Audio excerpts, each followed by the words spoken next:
আছেন ভাই? ভাই গাজীপুরের উদ্দেশ্যে যাচ্ছি। বিষয়টা কি? বিষয়টা হলো যে আমাদের একটা 3 দিন একটা ট্রেনিং আছে তো, হ্যাঁ এই ট্রেনিং কে উদ্দেশ্য করে। আচ্ছা, তোমরা কিছু বলবেন? যেহেতু আপনাদের সাথে অনেকদিন পরে দেখা হলো, একটু সময় কাটাবো এবং ওই যে উদ্দেশ্যে যাচ্ছে ওখান থেকে কিছু শেখার চেষ্টা করবো। দাদা হ্যাঁ, আসসালামু আলাইকুম। আসলে আমরা এই মুহূর্তে গাজীপুরে সারা রিসোর্টের উদ্দেশ্যে রওনা হলাম। আমাদের উদ্দেশ্য হচ্ছে এই মুহূর্তে আমরা যাব সবাই একসাথে, ফাইন্যান্স টিম এবং প্রোগ্রাম টিম সহ সবাই একসাথে কাজ করব। 3 দিনের যে ওরিয়েন্টেশনটা নেব এটা ভালোভাবে যেন আমরা রিসিভ করতে পারি। ভাই মিত্র, আসসালামু আলাইকুম সবাইকে। আমরা ফুল ফাইন্যান্স টিম টিএসটি আমরা গাজীপুর সারা রিসোর্টের উদ্দেশ্যে রওনা দিয়েছি। 3 দিনের একটা সেফ গার্ডিং অ্যান্ড ফাইন্যান্সিয়াল ম্যানেজমেন্টের উপরে ট্রেনিং। এই ট্রেনিংটা যে উদ্দেশ্যে আমরা যাচ্ছি যেন ভালোভাবে শেষ করে আমরা আমাদের পরবর্তী জীবনে এটা কাজে লাগাতে পারি। সবাইকে ধন্যবাদ। আমাদের 10 জন তো ট্রেনিং আছে, কিছু বলেন হাই কে দেখো। হাই হাই আছি, আমরাও আছি। ওই ইয়া ভাই সারা ভাই হাই ভাই ট্রাই করে দেন। আচ্ছা, আর আমি আছি তোর সাথে ভাই, দেখা হবে ইনশাআল্লাহ।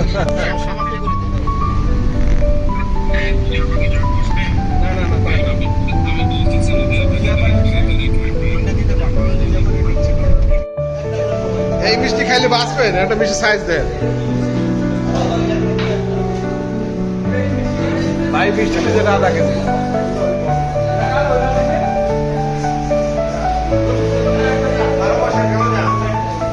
খিদে লাগলো মাইন ভাই, খাগার আগে আমরা বইছি কিন্তু আমাকে অপেক্ষায় আছি। মাঝখানে যাত্রা বিরতি, নাস্তা করতেছি আমরা।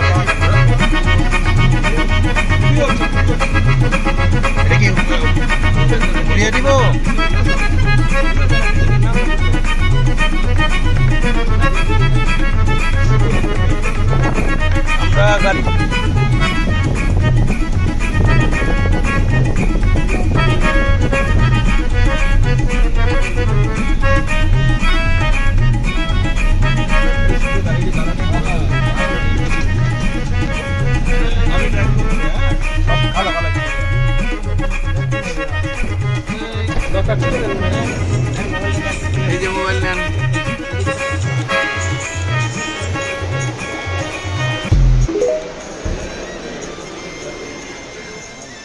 কেউ খায় না।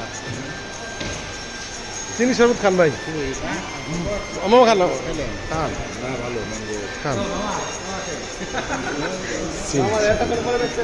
উইদাউট সুগার থাকলে সুগার তো উইদাউট সুগার। Thank you. র ভাই কি খেতেছেন ভাই? না মিষ্টি নাই, মিষ্টি নাই খান। মিষ্টি নাই ভাইয়া।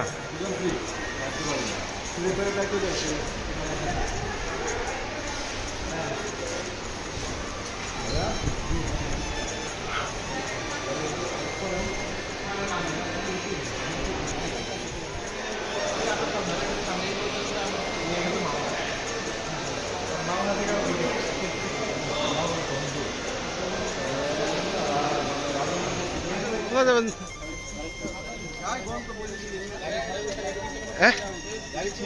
কোথায় যাচ্ছেন ভাইয়া?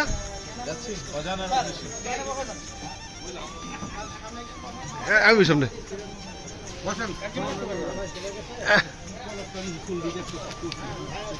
আর ইয়ে হয়ে গেছে না, আমি তো কালার করি না ভাইয়া।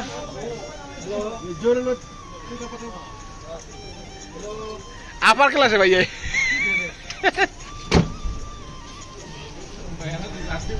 এদিকে সোজা আমরা এসে পড়ছি। মাঠ তো এটি মনে হয় নাকি খেলা মাঠ? এটা অনেক বড় স্যার। আমাদের রিসোর্টের টোটাল এরিয়া হলো 163 একর। 163 একর। গ্রাম ছিল আগে। এর মালিক কি ভাই বলো তো? ফর্টিস গ্রুপ আছে। ও আচ্ছা, গ্রুপ কোম্পানি।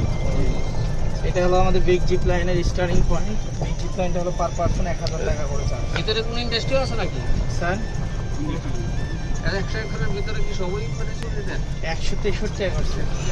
আপনাদের এখানে মানে কটেজ সিস্টেম না? ছোট ছোট স্যার প্রিমিয়াম বিলাক কটেজ আছে। আপনাদের যে জায়গায় রুম ওগুলো টাওয়ার বিল্ডিং। বাঁশবাগানটা তো সুন্দর। বাঁশবাগানটা তো সেই রকম বলা না।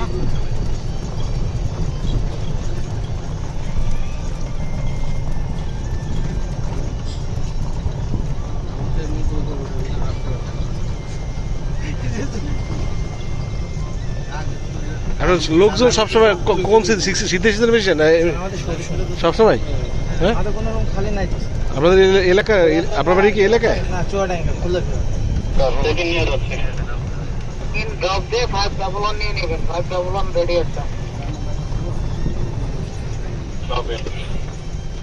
সিরাজ ভাই, আপনি ওনাদের নামাই দিয়ে লাঞ্চে চলে যান, আমি 511 পিক করতেছি। Thank you. ওয়ালাইকুম আসসালাম। আপনি লবিতে চলে যান। জয়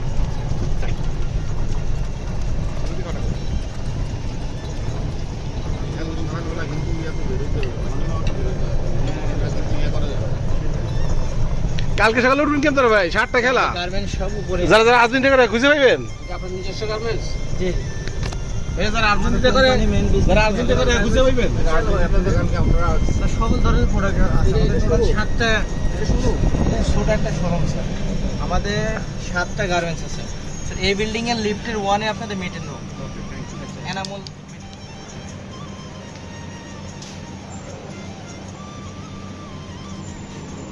আমাদের গাড়ি একটা কই ভাই? এটার মধ্যে থাকা লাগবে। আল্লাহ, আমরা এখানে থাকবো। এখানে এটার মধ্যে মিটিং রুম আর এটার মধ্যে থাকা।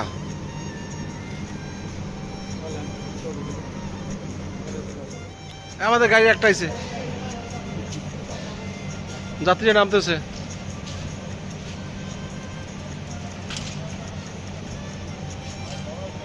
ভাই ফিলিংসটা কেমন? মনে হইতেছে কোথায় জানি আসছি। এটার মধ্যে এটার মধ্যে এটার মধ্যে এটার মধ্যে এটার মধ্যে এটার মধ্যে এটার মধ্যে এটার মধ্যে আমরা যেদিন দাঁড়ায় রয়েছি। কোথায় যাবেন? রং নাম্বারে। জি, হ্যাঁ হ্যাঁ, ডুবে চাবি দেবে তো, চাবি চাবি দেবে তখন। এবার লিফট ছাড়া যাওয়া যাবে না? না, আমরা লিফট সবাই বই আড়াইবে না তো, উপরে যাই যাই। মাহিনজান মাহিনজান মাহিনজান।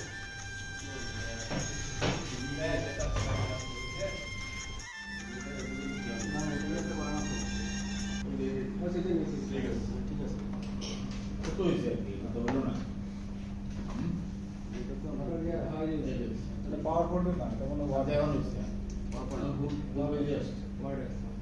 ঠিক আছে, ঠিক আছে। এই ঠিক আছে তাহলে এগুলোই শুরু করে দেখা যাচ্ছে না। শুরু নিয়ে শুরু করে জি।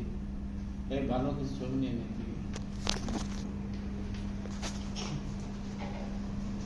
আসসালামু আলাইকুম। অনেক এভারেজ 12 বছর প্লাস। ধন্যবাদ। আসসালামু আলাইকুম, শুভ দুপুর সবাইকে।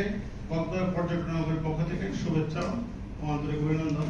আমি বিকাশ নন্দনদার, কাজ করতেছি partners in health and development পিএইচডিতে। আমি বর্তমানে আইএসও প্রজেক্টে আছি। এই প্রজেক্টটা মূলত ওয়ার্ল্ড ব্যাংকের ফান্ডিং এ টেকনিক্যাল পার্টনার হচ্ছে ইউনিসেফ, আর ইমপ্লিমেন্ট পার্টনার হচ্ছে partners in health and development. সবাইকে ধন্যবাদ। আসসালামু আলাইকুম, আমি শরীফুর রহমান সজল। আমি কাজ করতেছি পিএইচডিতে গত 12 বছর, প্রায় 14 সাল থেকে 2000। তো আমি আছি আলো ক্লিনিকের প্রজেক্টে। আমি বসি গুলশানে। ধন্যবাদ সবাইকে। আসসালামু আলাইকুম, সবাইকে শুভেচ্ছা। আমি মোহাম্মদ ইউসুফ। আমি আছি accounts admin and logistic officer হিসেবে এমএনসি সেন প্রজেক্ট কক্সবাজারে। আমি পিএইচডিতে আছি 2012 এপ্রিল থেকে।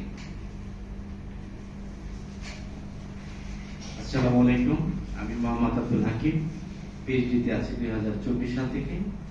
UDP supported STI and Sukhpakhi project. Sukhpakhi project এখন বলা যাবে না, সুখপাখি প্রজেক্ট ট্রান্সফার হয়ে গেছে। আসসালামু আলাইকুম, আমি এমডি মাহিদুদ্দিন।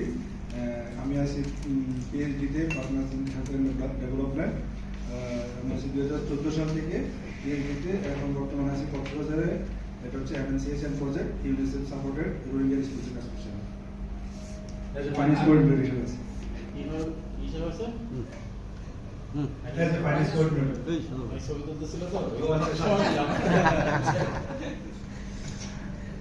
আলাইকুম, আমি সুজারি, আমি আছি পিএইচডিতে প্রায় 9 বছর।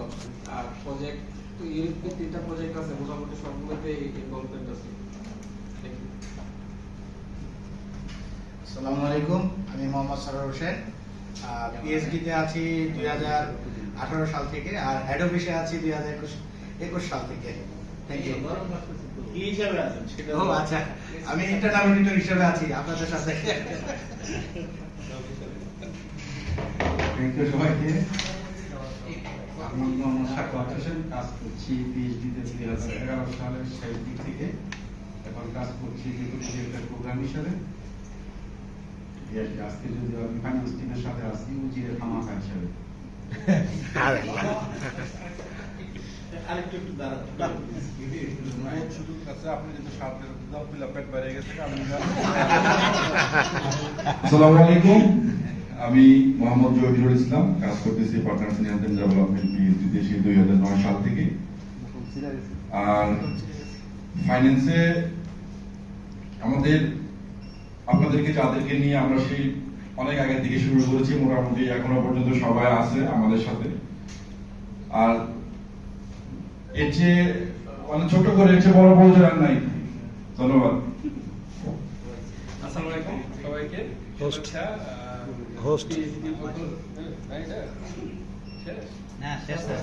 আসসালামু আলাইকুম, আমি মোহাম্মদ আজহারুল হক, কাজ করতেছি পিএইচডিতে।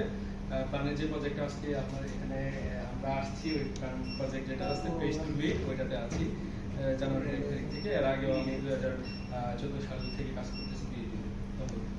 আর এই যে আজকে যে ট্রেনিংটা হচ্ছে, ট্রেনিং হোস্ট আসসালামু আলাইকুম, আমি মোহাম্মদ উমর ফারুক, আমি পিএইচডিতে 2023 সাল থেকে গতকাল আছি আপনাদের সাথে। আমি বর্তমানে সুনামগঞ্জে আইডব্লিউজিআরসিসি প্রজেক্টে ফাইন্যান্স অ্যান্ড কোঅর্ডিনেটর হিসেবে আছি। সবাইকে ধন্যবাদ।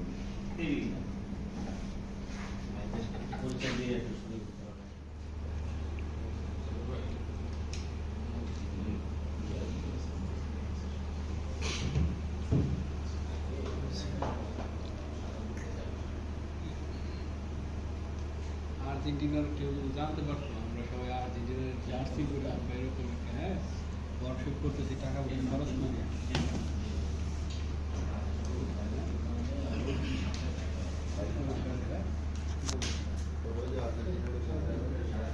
এরা তিনজনের লেগে আর্জেন্টিনার জার্সি কিনে নেন, দরকার আছে না, ভুল হয়েছে বুঝছে। মানে এতগুলোর মাঝে 2-3 জন মনে করেন যে ভাই, আগামীকালকে খেলা আর্জেন্টিনার 7 আপ সুন্দর ছবি হয়েছে, ভিডিও করলাম একটু ভাই। কৃতজ্ঞ ধন্যবাদ বেস্ট আইটি সলিউশনের 2 ভাইকে আজকে আমাদেরকে আপডেট ইয়াটা আরো ক্লিয়ার করার জন্য। তো এটা প্রযুক্তি হলো আমাদের জীবনকে সহজ করে, আর প্রযুক্তি যদি আমরা না বুঝি তাহলে জীবনকে আরো জটিল করে ফেলে। আমরা যদি সফটওয়্যারটা বুঝে থাকি, ঠিকঠাক মতো অ্যাক্টিভ দিতে পারি, তাহলে আমাদের কাজ অনেক কমে যাবে, এটাই স্বাভাবিক। আর চতুর্থত হলো যে আমরা আসলে পিএইচডিতে সবাই একসাথে হওয়ার সুযোগ খুব একটা হয় না। একসাথে হলে অনেক কথা বলা যায়, অনেক কিছু করা যায়। তো আমরা আজকে আসলাম, ভাইয়েরা সারাদিন ধরে অনেক কষ্ট করে করবো। তো আমার বিশ্বাস আমরা আমাদের যে রিকোয়ারমেন্টগুলি বললাম, এগুলো তোমরা একটা সুবিধা করা সম্ভব, যাতে আমাদের লাইফটা একটু ইজি হয়। তো আপাতত ধন্যবাদ সবাইকে। আর এটা পিছন থেকে আমাদের শরীফ ভাই অনেক কষ্ট করেছে, শরীফ ভাইকে ধন্যবাদ দিন, বিশেষ স্পেশাল ধন্যবাদ। শরীফ ভাই ফার্স্ট। এমডি সাহেব যে ইনভাইটেশন পাঠাইতো, জি ভাই, এটা কি মেইলে পাঠাইতো না হোয়াটসঅ্যাপে? জানেন না, মেইলে দিয়ে ভাই আমার হোয়াটসঅ্যাপে তো কোনো ইয়ে থাকে না। আমি তো এটা আমি জানি না।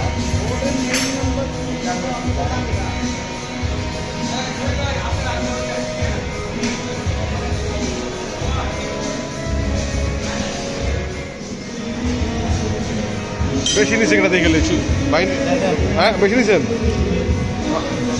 ভাই, নিছেন বেশি, বিকেট বেশি নিছেন ভাই। তো লাই নাই, আরে অল্প করা ভাই, তো নেন না অল্প কটা।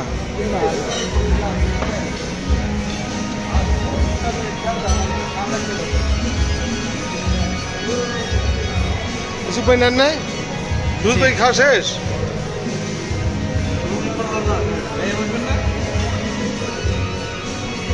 রাগ হইলেন নি? হেলে কল তোর মনে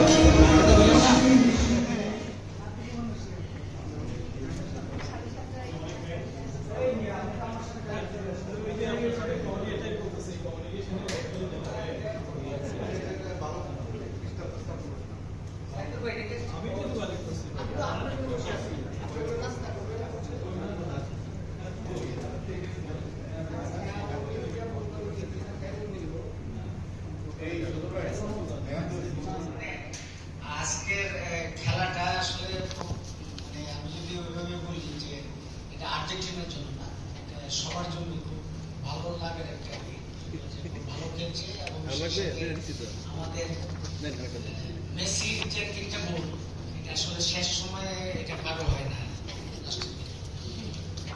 এটা হলো যে আমি আসলে রাতেও খেলা দেখছি, খেলা মানে এমবাপ্পের যে ইয়ে দেখলাম, স্পিড দেখলাম, আমাদের একটা সফটওয়্যার ডেভেলপ হচ্ছে এবং সেই সাথে আমাদের ফাইন্যান্সিয়াল অ্যাকাউন্টের উপরে আমাদের একটা ম্যানুয়াল ডেভেলপ হচ্ছে, সেটা আপডেট পর্যায়ে আছে। তো এখনো এটা ফাইন টিউনিং পর্যায়ে আছে, এখনো ফাইনাল হয় নাই। আমি প্রথমেই আমাদের এসএফ আহমেদ যে আমাদের যে অডিট ফার্ম আপনি জানেন, খুব ওয়েল রিকগনাইজড রিপোর্টেড একটা অডিট ফার্ম, তো ওনারা এটা আসলে আমাদের পক্ষ থেকে তৈরি করছে। তো শরীফ বলে গেছে যে এটা আসলে আমাদের ক্যাপাসিটি বিল্ডিং, আপনারা জানেন স্পেস টু লিড একটা প্রবলেম। তো স্পেস টু লিডের এটা না, আসলে এটা হলো organizational capacity development. Organizational capacity development, আমরা ক্যাপাসিটি বিল্ডিং কিন্তু আর বলা যাবে না, যেমন ওখানে জার্মান কিন্তু চেঞ্জেস, ক্যাপাসিটি বিল্ডিং সবারই ক্যাপাসিটি আছে, কিন্তু ডেভেলপমেন্টের শেষ নাই। ক্যাপাসিটি ডেভেলপমেন্ট পার্ট হিসেবে কয়েকটা জায়গায় আমাদের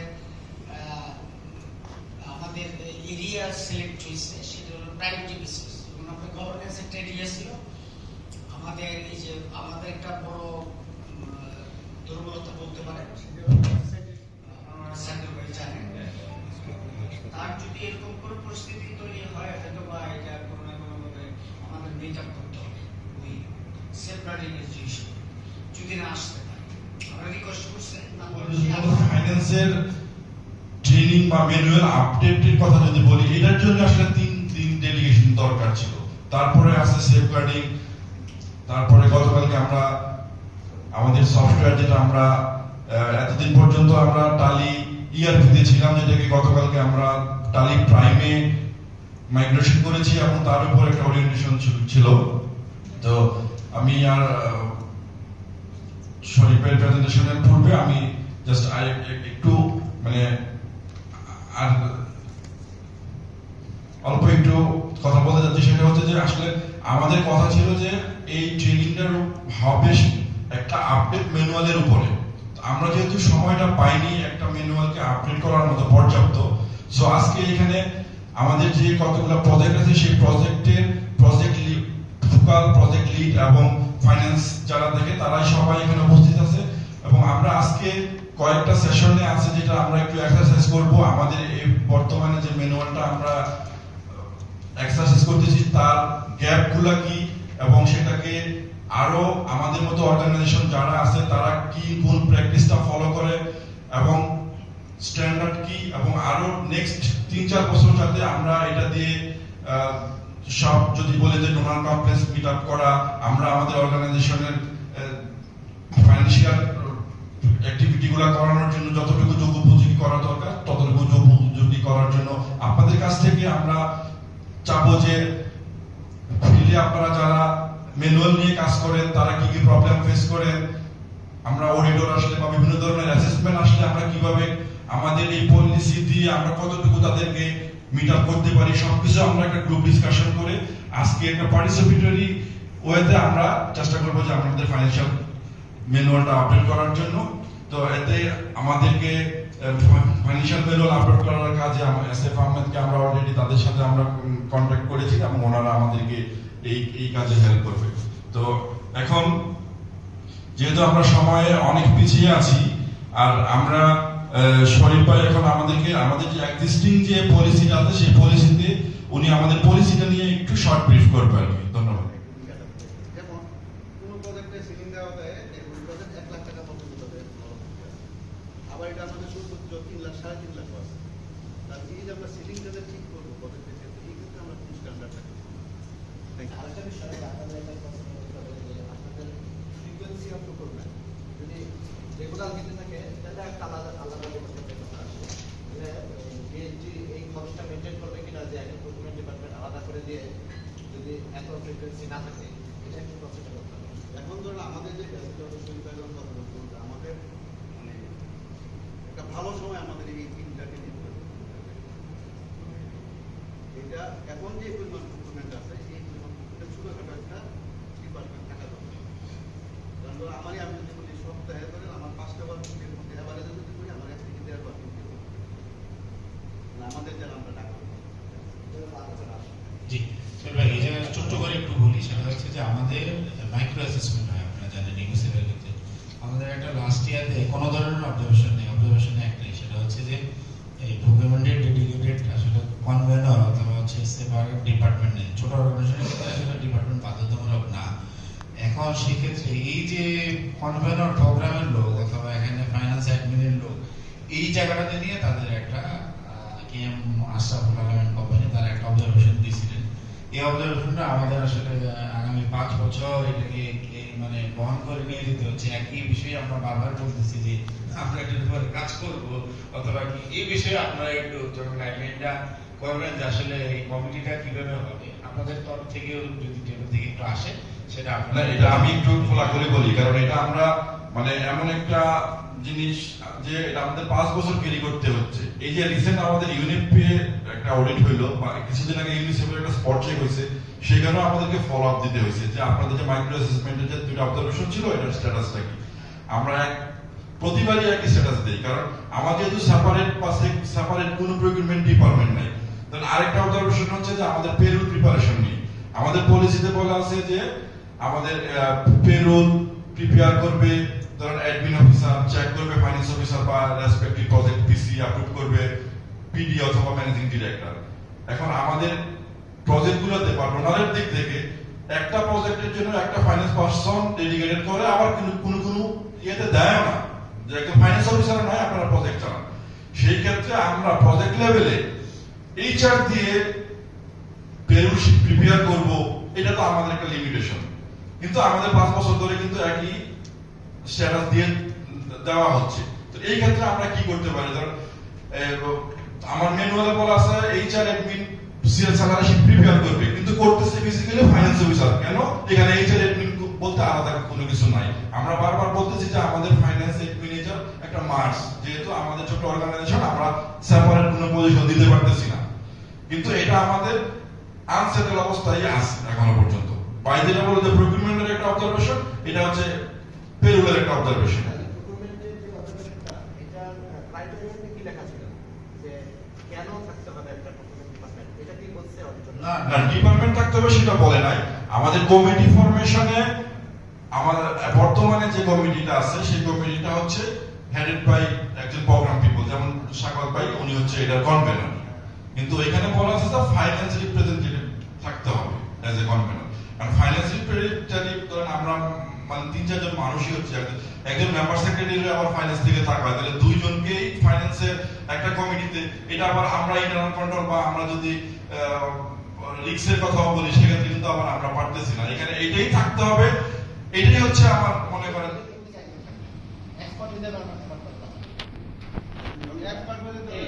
আছে যে থার্ড অ্যাডভান্স 3টা অ্যাডভান্স পরপর 2টা দিব, থার্ড অ্যাডভান্স দেওয়ার আগে 5টা অ্যাডজাস্ট হতে হবে। আমি সেটা বলছিলাম যে রিমোটের কথা, এটা কিন্তু সবসময় না, যে ইন কেস অফ ইমার্জেন্সির ক্ষেত্রে এই পলিসিটার কথা বলা আছে আর কি।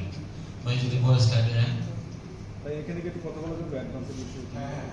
যেটা ফেস করছে একটু হচ্ছে ভাই আমাদের বিল্ডের মধ্যে তো প্রোগ্রাম দেখা গেছে শুরু হয়, প্রোগ্রাম থেকে একটা ওনাদের একটা প্ল্যান থাকে, প্রোগ্রাম কোনটাকে কোনটা পুরো 1 মাসের প্ল্যান থাকে। ওখানে ছোট ছোট কিছু মিটিং হয় প্রতি সপ্তাহে, এভাবে মাসের শেষ পর্যন্ত চলে। তাহলে মাসের প্রথমে অ্যাডভান্সটা দিচ্ছি আমাদের স্টাফকে, দেওয়ার পরে এটা দেখা গেছে মাসের 30 তারিখে লাস্ট প্রোগ্রামটা, এভাবে পুরো মাসটাই হয়েছে। তো এখন সেই 1 তারিখে অ্যাডভান্স অ্যাডজাস্ট করার জন্য নিয়ে আসছে। তো এখানে ওই যে 10 ডেজ যেটা লেখা আছে সেক্ষেত্রে কি এমন কোনো কিছু লেখা যায় কিনা যদি প্রোগ্রামের ক্ষেত্রে প্রোগ্রামের যে শিডিউল অনুযায়ী সে প্রোগ্রামটা কিন্তু 1 মাস ধরে অ্যাডভান্সটা থাকতেছে না, সেক্ষেত্রে কিন্তু 10 ডেজে সেটা অ্যাডজাস্ট হচ্ছে না। এখন বিষয় বুঝতে পারছি, বিষয় হচ্ছে যে আপনার প্রোগ্রাম হবে যে ধরেন আমি একটা সিঙ্গেল আজকের জন্য যদি আমি অ্যাডভান্স নিয়ে থাকি, তাহলে আমার কিন্তু আজকে কালকে প্রোগ্রাম শেষ, এই প্রোগ্রাম শেষ হওয়ার 10 দিনের মধ্যে 10 ওয়ার্কিং ডেজের মধ্যে প্রোগ্রাম শেষ, 10 ওয়ার্কিং ডেজের মধ্যে অ্যাডজাস্ট হবে। আপনার প্রোগ্রাম 30 তারিখে হচ্ছে, 4 মান্থ ধরে অ্যাডভান্সটা তো সে নিচ্ছে ওইভাবে, 5 তারিখে একটা, 7 তারিখে একটা, 15 তারিখে একটা, 25 তারিখে একটা। তাহলে 25 তারিখে যদি শেষ হয় তাহলে আপনার 10 ডেজের মধ্যে অ্যাডজাস্টমেন্ট শেষ হবে। এটা বলা হচ্ছে এটা এই প্রোগ্রামটা তো ধরেন এক মাস ধরেই চলবে, এটা 5 তারিখে, এটা 7 তারিখে, 10 তারিখে। এখানে কিন্তু টাকার পরিমাণ খুব বেশি না, এটা 500 টাকার প্রোগ্রাম আছে, যেটা আমার 5টা প্রোগ্রাম আছে 2500 টাকা, আমার 600 টাকার প্রোগ্রাম আছে হলো 10টা 6000 টাকা, সব মিলিয়ে 10-15,000 টাকার একটা অ্যাডভান্স। সেটা যদি আমি মানে ভেঙে 10 দিন বলি 2-3,000 টাকার অ্যাডভান্স, এটা না করে এক মাসের এটাকে আমি তো তাই বলছি যে 1 মাসের জন্য নেবেন, ভেঙে তুমি 10টা অ্যাডভান্স কেন নেবেন? 1 মাসের জন্য আপনি একটু আগে তো আপনার সাথে কথা হলো যে আমরা অ্যাডভান্সটা দেই তো ওইভাবে যে মাসের কয়টা হবে, আপনি মাসের শুরুতে আপনি ইয়াটা দিয়ে দিচ্ছেন, অ্যাডভান্সটা দিয়ে দিচ্ছেন, 30 তারিখ শেষ হয়ে গেলে তারপর আপনি অ্যাডজাস্ট করে দেবেন। ওইভাবে কি ভাই কথাটা লেখা আছে ওখানে? হ্যাঁ, প্রোগ্রাম শেষ করার পরে লাস্ট প্রোগ্রাম আপনি করছেন দেখতে সেক্ষেত্রে আমার 30 এপ্রিল ক্লোজ হওয়ার পরে 5 মে আমি তাকে পেমেন্ট দিছি, লাস্ট পেমেন্ট, লাস্ট বিলের লাস্ট পেমেন্ট 5 তারিখে দিছি। সেক্ষেত্রে 5 তারিখ থেকে 10 দিন কাউন্ট হবে না, 30 তারিখ থেকে 10 দিন কাউন্ট হবে। আপনার যদি প্রজেক্ট ক্লোজ হয়ে যায়, কোয়ার্টার যদি ক্লোজ হয়ে যায়, সেই ক্ষেত্রে আর অ্যাডজাস্টমেন্টের কিন্তু ওই ফলের সুযোগ নাই। ওইটা কিন্তু 30 তারিখে লাস্ট যে রিসিভ করবে টাকাটা ছিল না। আপনার এবারে যে অপারেশন আসছে সেটা কথা বলতেছেন আপনি 15 দিন ডিলে হয়েছে আর যেটা ওটা হচ্ছে যে উনি অ্যাডজাস্টমেন্ট করছে 30 তারিখে, কিন্তু ওনার যে রিটার্নটা দেওয়ার কথা সেটা দিয়েছে উনি 5 তারিখে। 5 তারিখ না, লাস্ট বিলে যে রিসিভার টিপিএ হলরুমের যে রিসিভার ছিল, টিপিএ হলরুমের একটা র্যাঙ্ক ছিল, তো ওটা আমরা 5 তারিখে প্রোগ্রাম শেষ হওয়ার 5 দিন পরে কোনো কারণে উনি কলসেট ছিল না, 5 দিন পরে আমরা তাকে পেমেন্টটা দিয়েছি। 5 দিন পরে পেমেন্ট, 5 দিন পরে পেমেন্ট দিয়েছি। একটা পেমেন্ট বুক না থাকাতে 5 দিন পরে অ্যাকাউন্ট পেমেন্ট নিয়ে আবার অ্যাডজাস্টমেন্ট করতে পারে ক্যাশ। আরে ভাই আপনি তো ধরেন 5 তারিখে দিলেন, সমস্যা নাই তো। আপনি তো 30 তারিখে ডেটে তাহলে সাইডে নিলে আপনার অ্যাডজাস্টমেন্ট হবে।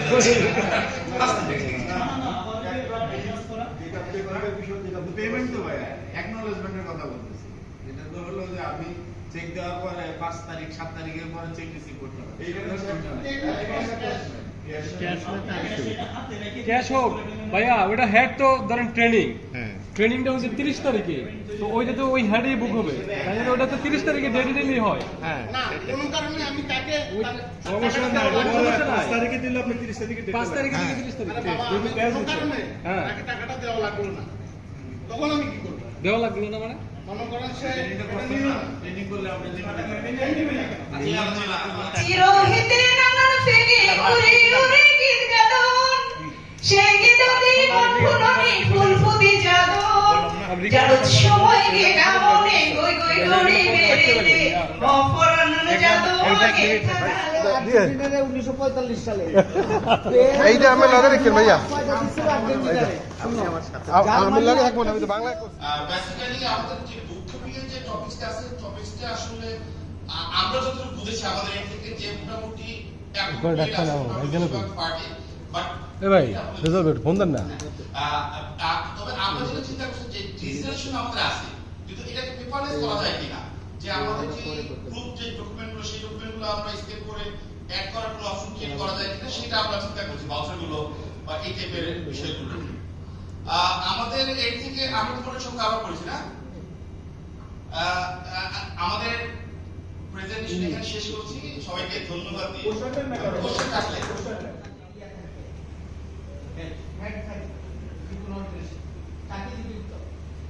এটা করা যেতে পারে, কিছু হয়তো বা ডেলিগেশন করা যেত, যেমন এটা হলো ডেলিগেশন যেমন এটা যেটা বলছি যে ওরকম অনুমোদন ক্ষেত্রে অ্যাপ্রুভাল, সেটা স্পেসিফিক্যালি আমার তাহলে এটা লিখে নাও। আমরা আপনাদের লিখে এটা ডেডিকেটেড পারসন আমরা ইয়ে করছি। দ্বিতীয়ত হলো যেটা বলা হয়েছে যে আমাদের কিছু সিলেবাস কোন লেভেল পর্যন্ত কি দিতে হবে। আমার কাছে মনে হয় এটা যুগোপযোগী। আসলে এলএসএ তখনকার সময় গভর্নমেন্ট 1 লাখ টাকা পর্যন্ত এখন কিন্তু কিছুই না। এখন যে কোনো যে স্যালারি স্কেল যখন বাড়বে তখন আরো কত বাড়বে এটা বলাই যায় না। তখনকার সময়ের জন্য এটা একটা সিস্টেম। আমার মনে হয় যে যেখানে 1 লাখ টাকা আছে এখানে একটা ডকুমেন্টেশন আসতে পারে যে এটা হলো 2 লাখ টাকা পড়ে এটা একটা হতে পারে আরেকটা বাদল লাগতে পারে যেটি আমি বলছি যে এখানে ডকুমেন্টেশন আসতে পারে। দ্বিতীয়ত হলো যে স্ল্যাব এতগুলি না করে মাঝখানে একটা স্ল্যাব যে পর্যন্ত ডিরেক্টলি করতে পারবে। তারপরে হলো যে আচ্ছা আরেকটা হলো যে ইয়ার কথা যেটা বলা হয়েছে টেন্ডার বা ইয়া এটা আসলে ইয়ার ভাষায় কিন্তু গভর্নমেন্টের যেটা হলো যে তারা হয়তো টেন্ডার বা এই ধরনের ইউজ করে গভর্নমেন্টের প্রোগ্রাম যদি আমরা পাই তাহলে দেখা যাবে যে এটা বড় কিছু না।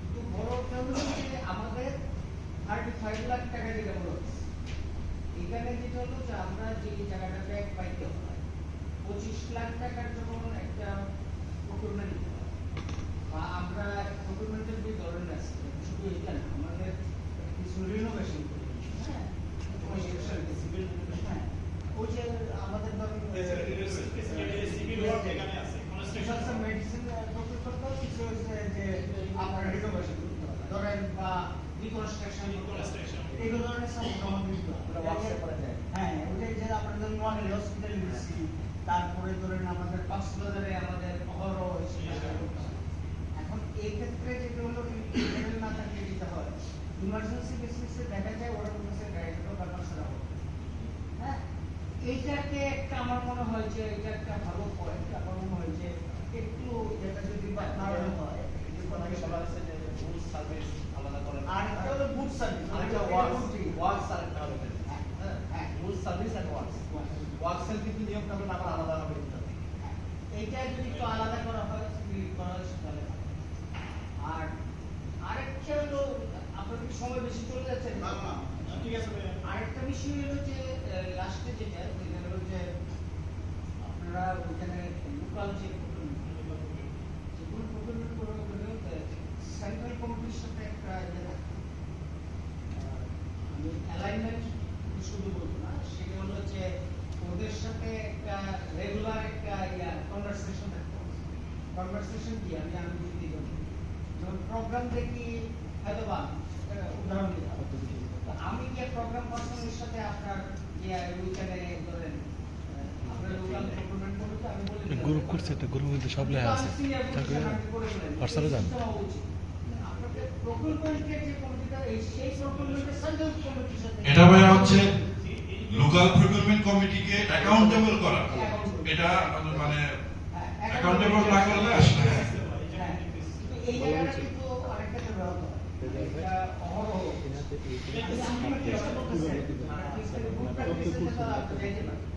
এটা কিন্তু আরেকটা বিষয় হলো যে আপনি শরীর এবং আপনাদের ভালো কোনোভাবে কোনো জিনিসে ইনফ্লুয়েন্স না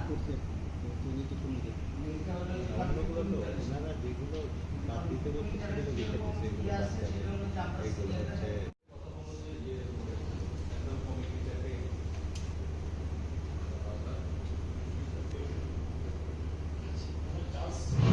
এখানে একটা কনসেপ্ট আছে থিম তো হলো কমিটিকে যত বেশি নিরপেক্ষ করা যায়। আপনি ইনফ্লুয়েন্সারটার কথা বলেন যেটা এখানে আমাদের বড় ফার্ম আছে আমরা আমি তো চাকরি করেছি প্লাস আমি বাইরে আমি 2টা মিনিস্ট্রিতে ছিলাম স্বাস্থ্য মন্ত্রণালয় তারপরে স্থানীয় সরকার মন্ত্রণালয় সেখানে আমরা কিছু অন্য জিনিস ফলো করতাম সেটা হলো কি যেমন ধরেন একটা বড় দুর্ঘটনা বা একটা ক্রাইম সেখানে কিন্তু আমরা তদন্ত করাই তৃতীয় পক্ষকে দিয়ে আবার সরকার করায় ইন্ডিপেন্ডেন্ট জাস্টিসকে দিয়ে এখন এই প্রকিউরমেন্ট কমিটিতে আমরা কিন্তু এই কমিটির সৌন্দর্যের জন্য একটা তৃতীয় পক্ষকে মেম্বার রাখতে পারি তাহলে কিন্তু কমিটিটা সুন্দর হয় যেমন ধরেন আপনার আরবান কমিটিতে আমাদের নারী মন্ত্রী পার্টনার আছে সিমেন্ট পার্টনার আছে আমরা সিমেন্ট থেকে একটা নিতে পারি একটা সদস্য নারী মন্ত্রী থেকে একটা সদস্য রাখতে পারি এটা হলো জাস্ট মানে কমিটির সৌন্দর্যের জন্য। তারা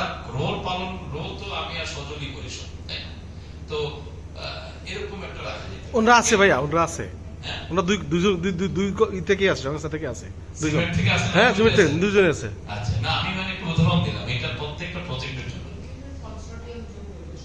হ্যাঁ, কনসোর্টিয়াম, কিন্তু কনসোর্টিয়াম ছাড়াও মানে আমি এটা সেন্ট্রাল প্রকিউরমেন্ট কমিটির কথা বলছি।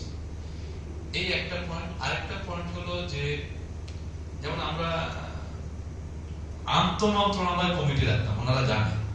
আমরা স্বরাষ্ট্র মন্ত্রণালয় রাখতাম সোজা, স্বরাষ্ট্র মন্ত্রণালয় কাটতে রাখতাম ওই যে বিজেপি থেকে একটা অফিসার নিয়ে আসতাম, তাই কিন্তু স্বরাষ্ট্র মন্ত্রণালয়। অর্থ মন্ত্রণালয় রাখতাম ওই এফসিআরপি থেকে একটা নিয়ে আসতাম। এইভাবে কিন্তু আমরা আন্তঃমন্ত্রণালয় কমিটি করতাম, মানে যেহেতু প্রকিউরমেন্ট বড় হতো। আরেকটা পয়েন্ট হলো যে মানে কি বলে, সেকেন্ড পয়েন্ট হলো যে একটা টার্ম আছে ইংলিশে, it is called co-op member. Co-op member এটা হলো কি আমরা মাথায় রাখতে হবে কি, ধরুন টেকনিক্যাল জিনিস আছে না, টেকনিক্যাল জিনিসের বেলায় কো-অপ মেম্বার। আর কো-অপ মেম্বারটা কিন্তু আমরা সচরাচর হয়তো একটু ওভারলুক করি, কিন্তু এটা ইম্পর্টেন্ট। একটা হাইলি টেকনিক্যাল জিনিসের ধরেন আমার একটা আইটি মেম্বার লাগবে, হাইলি টেকনিক্যাল জিনিসে আমার একটা মেডিসিন এক্সপার্ট লাগবে। হ্যাঁ, ডক্টর বলে দিলেন এই জিনিসগুলি খুব ইম্পর্টেন্ট। আমি জাস্ট না আছে তাও মানে সবার শেখার জন্য বলে দিলাম, এগুলি খুব ইম্পর্টেন্ট। যেমন কিছুদিন আগে আমরা করলাম কি, ইউনিসেফ আমাদের কাছে একটা, ওদের টাকা পাচ্ছে, কুয়েতের টাকা আসছে, আমাদের কাছে একটা ডিমান্ড ছিল। ওনারা আমার অ্যাপ্রুভাল দিল না, আমি ভেন্ডরকে সরি বললাম, আমার এক্সপেন্ডিচারটা হলো না। তাইলে কেন আমি মানে এই টাইমের বিষয়টা আমি বলতেছি যে ডোনার একটা জিনিসের অ্যাপ্রুভাল দেবে, ওই দিন থেকে আমি ইনিশিয়েট করব। এরকম কি কোনো বিষয় আছে কিনা যে ভাই যে আমরা ডোনারের অ্যাপ্রুভাল পাইলাম, তারপরে প্রকিউরমেন্ট প্রসেসই শুরু করলাম? এটা যদি ডোনারের অ্যাপ্রুভাল নেওয়াটা শুরুতেই কম্পালসারি থাকে ডোনারের এগ্রিমেন্টে, তাহলে এটা নিতে হবে। সেটা কি প্রকিউরমেন্ট করার জন্য না প্রকিউরমেন্ট ইনিশিয়েট করার জন্য? আমি বলতেছি ইনিশিয়েট। আমি তো আমার না, ইনিশিয়েট করার জন্যই। ইনিশিয়েট করার জন্য অনেক ডোনারের বলা থাকে যে এটা ইনিশিয়েট করতে হলে আমাদের পারমিশন নিতে হবে। কিন্তু বড় প্রকিউরমেন্টের ব্যাপারে থাকে আর কি, ছোট প্রকিউরমেন্টের ব্যাপারে এই ধরনের কোনো কথা থাকে না। তখন কিন্তু অ্যাপ্রুভাল নেওয়াই উচিত, কারণ এটার সাথে টাইম এন্ড কস্ট ইনভলভ আছে। এই জন্য যে শেষে ভেন্ডরকে বাদ দিয়ে দিবেন, কিন্তু অনেক টাকা খরচ হয়ে গেলে অনেক সময় নষ্ট হবে। আমাদের তো ভাই আইওএমের সাথে আমাদের কন্টাক্ট হয়ে যাবে, আমরা পেপারে সার্কুলার দিছি, রিক্রুটমেন্ট আমরা শুরু করে দিছি, শর্ট লিস্টেড শেষ, প্রজেক্ট হয় না। আমরা কিছু কষ্ট এখানে থাকে, কিন্তু এগুলো অ্যাভয়েড করার সমস্যা তো এই জায়গাটাতে। আমি ভেন্ডরের পেমেন্টটা তো প্রথম কষ্ট, ভেন্ডরের পেমেন্টটা চেকে দিয়ে দিলে তো শেষ। কিন্তু আমি অ্যাডভান্স কেন দিচ্ছি? অ্যাডভান্সটা দিচ্ছি হচ্ছে যে ভেন্ডরকে আমি দিতে পারছি না, আমি জিনিস কিনে দিচ্ছি, এই জায়গা থেকে শুরু করে আমাদের হচ্ছে মানে আমরা পলিসি ফলো করতেছি না, মানে পলিসি ফলো করতেছি না। আমাদের যেখানে ভেন্ডর সিলেক্টেড করা আছে সেখানে তো আমাদের ভেন্ডরের অ্যাডভান্স যাবে, কেনাকাটার জন্য কোনো অ্যাডভান্স যাবে না। অ্যাডভান্স কতগুলো পারপাসের উপরে ভিত্তি করে দেওয়া হয়, সেই পারপাস হচ্ছে প্রোগ্রাম অ্যাক্টিভিটি, ট্রাভেল, তারপরে কেউ আবার যদি পলিসিতে থাকে কেউ আবার স্যালারি অ্যাডভান্স নেয়। মানে সব জায়গাতেই ধরেন স্ট্যান্ডার্ডটা হচ্ছে এস্টিমেটেড কস্ট অফ অ্যাক্টিভিটি, যেটা আসলে মানে সব ধরনের আমাদের মতো ন্যাশনাল ইঞ্জিনিয়ারিং যেগুলো প্র্যাকটিস হয়, আমার একটা অ্যাক্টিভিটি করতে যেটা এস্টিমেটেড কস্ট যেটা অ্যাপ্রুভ ওই পরিমাণ পর্যন্ত নেওয়া যায়। তো আমাদের পলিসিতে আমরা যে সে স্টাফ যতটুকু চাবে তার 80% পর্যন্ত আমরা দিতে পারবো। আমাদের কথা ছিল এটা বলছে নিশ্চয়ই এখানে খুব একটা ঘটনার উপরে শরীফ ভাই যেটা বলছে কোন একটা প্রিভিয়াস ঘটনা করছে। আর দুই নম্বর হচ্ছে সারোয়ার ভাই যে বিষয়টা বলছে এটাও আসলে আমরা আমাদের মিসআন্ডারস্ট্যান্ডিং, আমাদের মিসআন্ডারস্ট্যান্ডিং কম বুঝি, এই কারণে হয় কারণ সিএসডব্লিউ স্যালারি কিন্তু স্টাফ অ্যাডভান্সে যাবে না। একটা সময় গেছে যখন কোনো পেমেন্ট মেথড ছিল না বা ছিল না, এটা বারবারই আমরা এই অডিটরদেরকে এই অবজারভেশনটা পাই। এবং আপনি যেটা বলছেন যে এখন স্টাফকে যখন আমি 5 লাখ 4 লাখ টাকা অ্যাডভান্স দিই তার অ্যাকাউন্টে তার একটা ট্যাক্সের প্রশ্ন আসে, এই টাকা গুলো কোথা থেকে পেল? তো এইটা কিন্তু আমরা এখন প্র্যাকটিস করি না এবং এটা করা উচিত না। ক্যাশ দিতে হবে।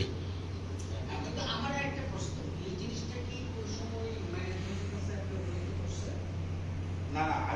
হাইয়েস্ট অ্যামাউন্টের জন্য এই প্র্যাকটিসটা যেটা শরীর বলছে এটা হয়ে থাকে তো এটা ম্যানেজমেন্টও বা এসএমও জানা দরকার কেন জানা দরকার কারণ এটা হলো তো এটা তো মেইন প্র্যাকটিস নাকি বলবো আপনি ম্যানেজমেন্টে গেল না আমি যাওয়ার সময় সাইন হইল ধরতে এরকম হয়ে গেল তাহলে এটা তো আপনার অডিট করবে তো অডিট তো এটা স্বাভাবিক এটা তো কোনো সিস্টেম কোনো সিস্টেমে যায় ওই টাকাটা কি এত কাজে কোন কাজ আছে বের করতে এক কথা এটা করা যায় কি জানেন, এটা পার্ট বাই পার্ট দেওয়া, এই যে 8 লাখ টাকা 4 ভাগ করে দেব, 5 ভাগ করে দেব।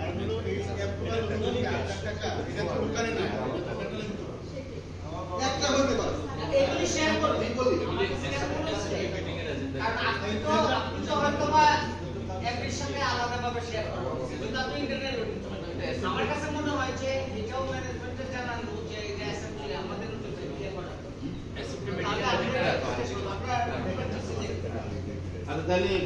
আরেকটা বিষয় আমি বাইরের দেশে অবশ্যই বলতেছি আমরা অ্যাডজাস্টমেন্টের ক্ষেত্রেও এরকম মানে প্রবলেম ফেস করতেছি এবং রিসেন্টলি ফেস করছি একটা যেটা এই মাত্র কিছুদিন আগে আমাদের একটা ইয়ে হচ্ছে অ্যাডজাস্টমেন্টের ক্ষেত্রে।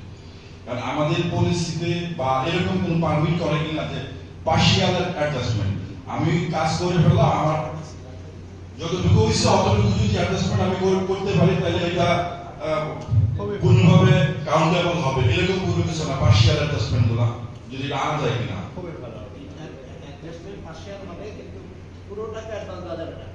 আপনি যে টাকাটা অ্যাডভান্স দিবেন সে 10% 20% সেটা অ্যাডজাস্টমেন্ট হবে না, সেটা ফুল অ্যাডজাস্টমেন্ট হবে না।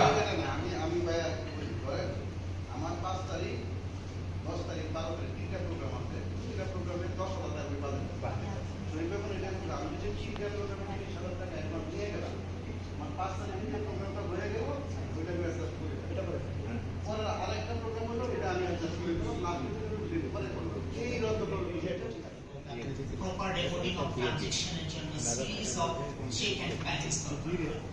সো এই কারণে আমাদের যে ইন্টারনাল কন্ট্রোল পলিসিটা আছে সেখানে এটা আমরা ভালো করে গোথ্রু করেছি এবং আমরা দেখেছি যে এটা মোটামুটি অনেক ভালোভাবে এটাকে ইয়ে করা হয়েছে এবং সেজন্য আমরা বলেছি সবগুলোই থাকবে, বাট কিছু কিছু জায়গায় আমাদের কাছে মনে হয়েছে যে যে জায়গাগুলোতে কিছু অ্যাকশন দরকার আর কিছু কিছু জায়গায় একটু চেঞ্জেস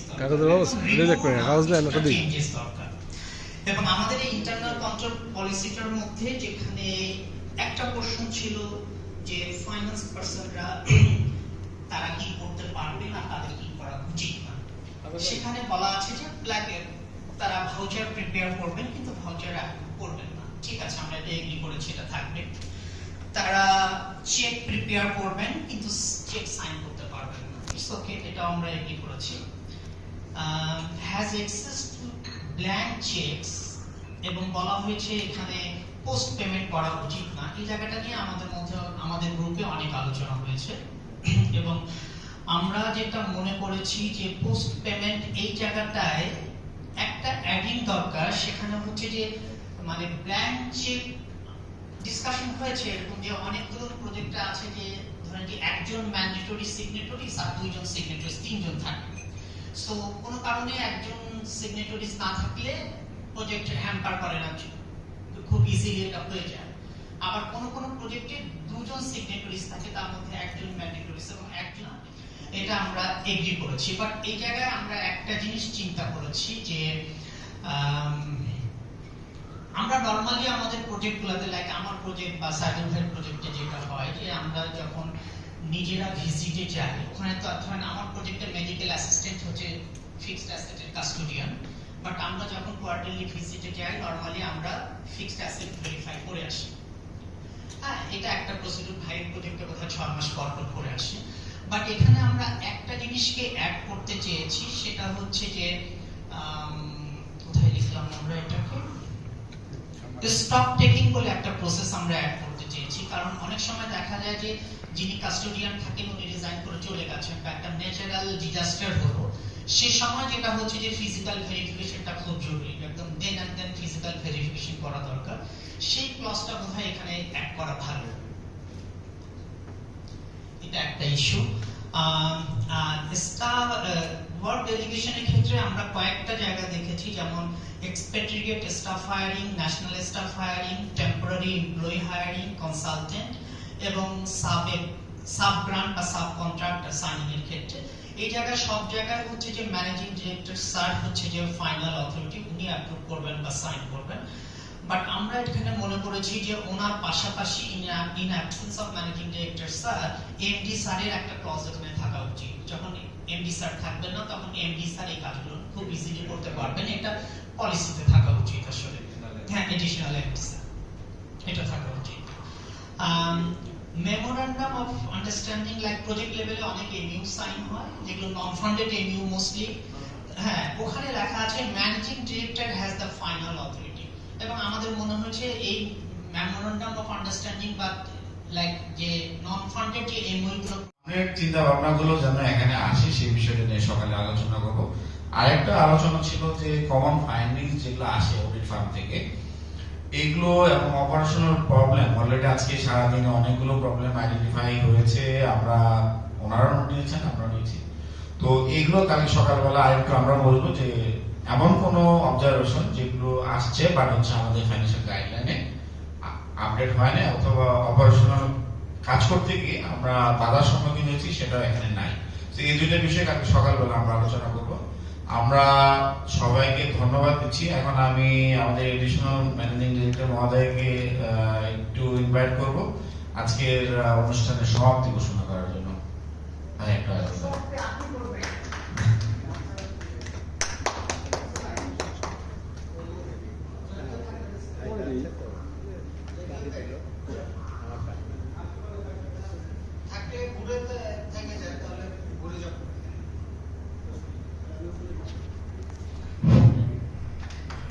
আচ্ছা, আমরা একটা বিষয় শুধু বলতে চাই, সেটা হলো যে আমাদের যারা এখানে টেকনিক্যাল গ্রুপ, প্রত্যেকটা টেকনিক্যাল, ডাক্তারদেরও যেমন টেকনিক্যাল গ্রুপ আছে, ইঞ্জিনিয়ারদের টেকনিক্যাল গ্রুপ আছে, ফাইন্যান্সেরও টেকনিক্যাল গ্রুপ, তো ওরা নো অবজেকশন ক্লিয়ারেন্স লাগিয়ে এনওসি লাগিয়ে সেটা ম্যানেজিং ডিরেক্টর স্যার অ্যাপ্রুভ করতে পারেন। বাট ফাইনালি ইন্টারন্যাশনাল ট্রাভেল প্রজেক্টের টাকা যদি সেটা হয়, সেটা যদি চেয়ারম্যান স্যারের দ্বারা হয়, সেটা হচ্ছে বেটার হয়। এই ক্লজটা এখানে রাখা উচিত আমাদের কাছে মনে হচ্ছে।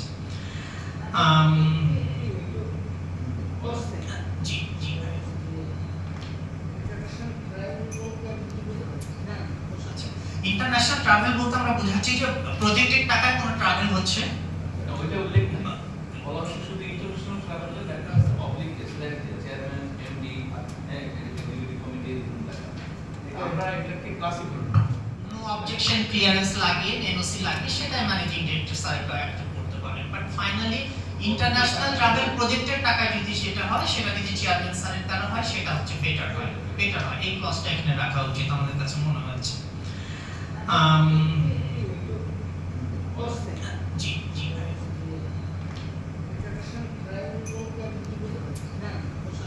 ইন্টারন্যাশনাল ট্রাভেল বলতে আমরা বোঝাচ্ছি যে প্রজেক্টের টাকায় কোনো ট্রাভেল হচ্ছে, ওইটা উল্লেখ না বলা শুধু ইন্টারন্যাশনাল ট্রাভেলে দেখা আছে public slack chairman MD executive committee আমরা এটাকে ক্লাসিফাই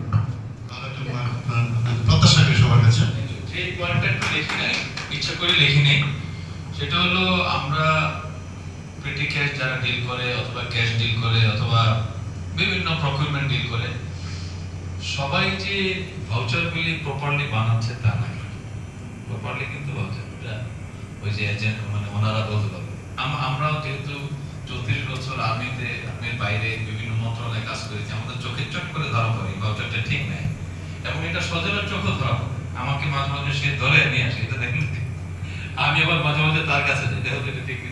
তো এই যে এটার জন্য যে জিনিসটা লিখি নেই সেটাও তো করতে হবে। এটা অ্যালার্ট সিস্টেম, আমরা লাইন ম্যানেজার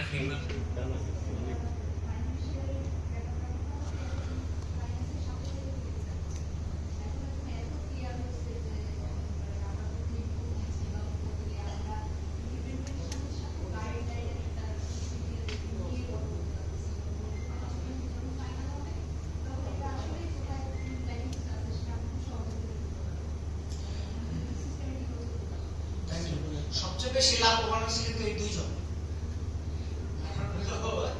একটা কথা আছে না, সব জায়গায় কাটা ছেড়ে চলে, হার্টে কিন্তু চলে, অর্গানাইজেশনে হার্ট হলে ফাইন। অ্যাক্সিডেন্ট তারা লাভ হয়েছে, তারা সবসময় তো আপনাদের কোনো না কোনো অনুষ্ঠানে এলো করতে হয়, দেরি করে কেন ওই খোসায় বা ইয়ে করে। কিন্তু এখন সিস্টেমে যখন আপনি ঢুকবেন বা সিস্টেমটা যখন জানাবেন তখন আপনি নিজে বুঝে যাবেন কেন পারছেন না। হ্যাঁ, সে তো তার প্রোটোকল থেকে, তার ওই যে সিস্টেম থেকে, তার কমপ্লায়েন্স থেকে এই বিষয়গুলি অ্যাপ্লাই করতে চায়, সেজন্য তারাই লাভবান হয়েছে। তো যাই হোক, আমরা আজকের দিনে সমাপ্ত করতে যাচ্ছি, বাইরেও চলে যাবেন। আপনাদের সবচেয়ে বড় ইয়া হলো যে আমি সারা করে দেখছি যে আপনারা কিন্তু নতুন নিচ্ছেন, প্লাস হলো বলার চেষ্টা করছেন। তো আমাদের অনেকগুলি ল্যাকিং আছে ছোট অর্গানাইজেশন, বাট আমাদের চেষ্টা করি আর কি সবকিছু যে গুড প্র্যাকটিসে থাকতে, কোনোভাবে যাতে ব্যাহত না হয়। থ্যাংক ইউ সবাইকে। থ্যাংক ইউ সবাইকে। সেটা হচ্ছে যে খেলাধুলা মঞ্চিত সেটার উপর বেসিস করে কাছাকাছি রেজাল্ট ছিল।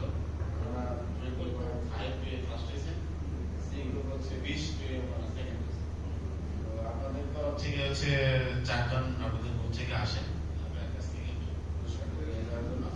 আর এরপরে আপনারা আমাদের গ্রুপ থেকে আপনারা যেহেতু সেকেন্ড পজিশন আছে, একটা পুরস্কার তো পাওয়া উচিত, তাই না? কাছাকাছি আপনাদের তো ঠিক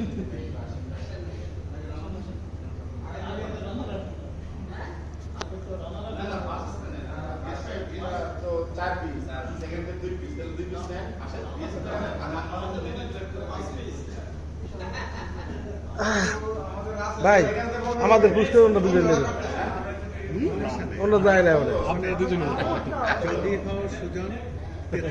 না দুজনের দুটো গোল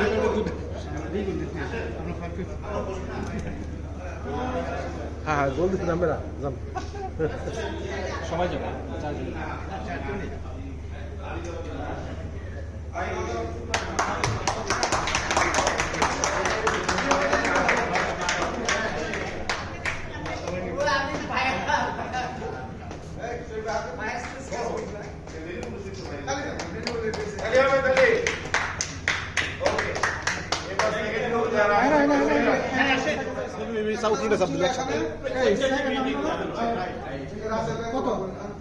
নাম্বার টেম্পারিং হয়েছে মনে হয়, আমি বুঝলাম না নাম্বার কি লিখছে না।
আমার বন্ধু চিকন কালিয়া দেখো আসিয়া, আমার বন্ধু চিকন কালিয়া দেখো আসিয়া, আমি কেমন আছি পরের ঘরে তোমার সরিয়া, কেমন আছি আমি কেমন আছি পরের ঘরে তোমার সরিয়া,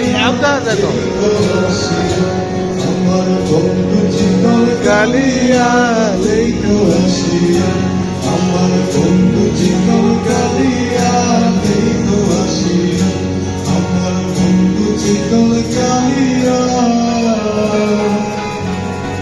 দেখো আসিয়া, তুমি আমার চোখে সর্বদার প্রতিমা, আমি তোমাকে করি দেখেছো শতবার, রয়েছো তুমি দূরে, আমার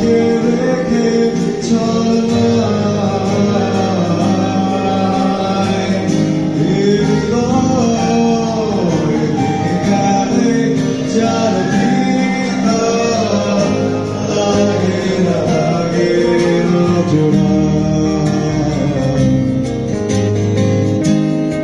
লাগে না জোড়া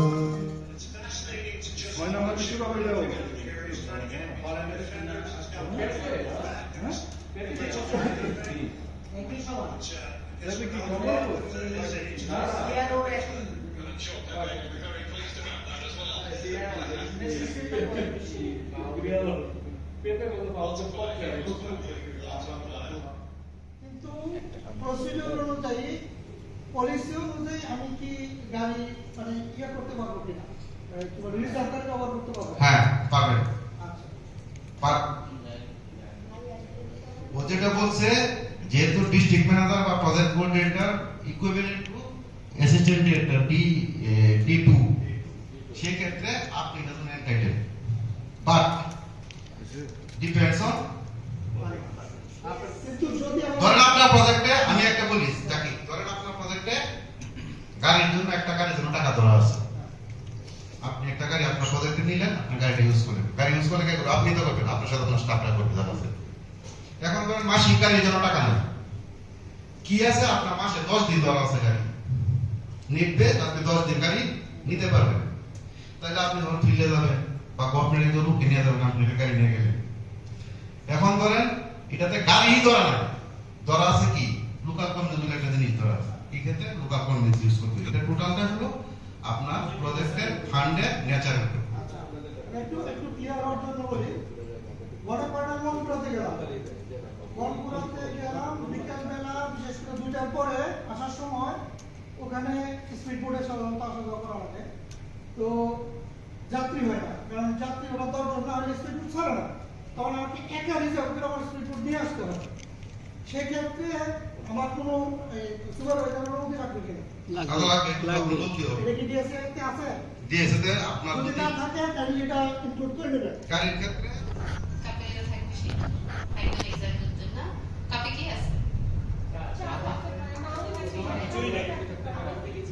আপাতত কিছু নেই দাগ লাগবে বা দাগ লাগবে দাগ লাগবে কিছু যদি থাকে দাগ লেগে যাবে থাকলে লাগবে না থাকলে লাগবে না কত ধরনের মানে উত্তর কত ধরনের উত্তর উত্তরটার মূল কথা যেটা সেটা হচ্ছে কাপে যা থাকবে তার দাগ লাগবে এবং সুনাপা রাইট করছে আমার আর কাপে আজকে কিছু নিয়ে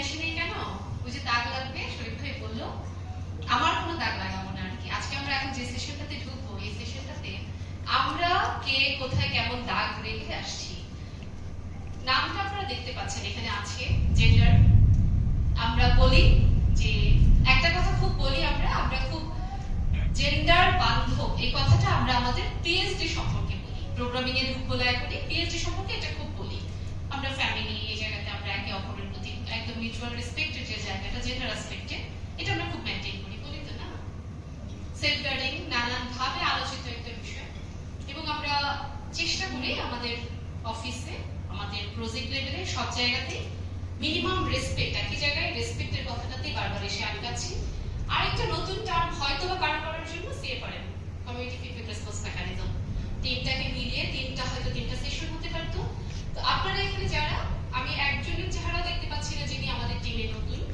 আচ্ছা তারিক ভাই নেই না তারিক ভাই চলে গেছে আজকে সকালে কোন সেন্টারে ভিজিট আছে আপনাদের রঘুর ভিজিট শুনছি এখানে তো আছে প্রত্যেককে যার ওপিনিয়ন ডিসাইড করে নেই কোনটাতে কি দিব তাইলে হয়তো আর দিতে যাবে আর কি না শুধুমাত্র পার্টিসিপেশন ধরেই নিজেদের প্রজেক্টটাকে অ্যাসেস করেন না এখানে আরো অনেক হ্যাঁ আমরা উঠে যাই এবার এই টেবিল থেকে ওই যে সাদিক ভাই পরে আপনি দিবেন কিন্তু সিরিয়াস হয়ে গিয়ে বললো যে আপনি রিপোর্ট করেন এখন সেফগার্ডিং বলতে কিন্তু তার পরিধিটা ওই লেভেলে বলা হচ্ছে সেকেন্ড কোশ্চেনে আসি এবার আমি কি রিপোর্ট করে দিয়েছি আমি কিন্তু করি নাই ধরুন এই যে আমি যে করলাম না এই চেক এন্ড ব্যালেন্সটাও প্রয়োজন আমরা এখানে যারা আছি আমাদের ওই নলেজটাও থাকা দরকার যে ধরেন আমাকে যেটা বললো আমি ওই মুহূর্তে ওই কথাটাকে ওভারকাম করে আমি ওই কাজটা করে চলে আসছি so community feedback and response mechanism আমাদের ইন্টারনাল রিসোর্সে এটা করা ভুল ত্রুটি থাকতে পারে সেটার জন্য এখানে দেয়া এটা স্টিল আমাদের বোর্ড দ্বারা অ্যাপ্রুভড হয় নাই। যদি কোথাও আমরা মনে করি কোনো কিছু চেঞ্জ করব, আপনারা প্লিজ সাজেস্ট করতে পারেন। যাই হোক,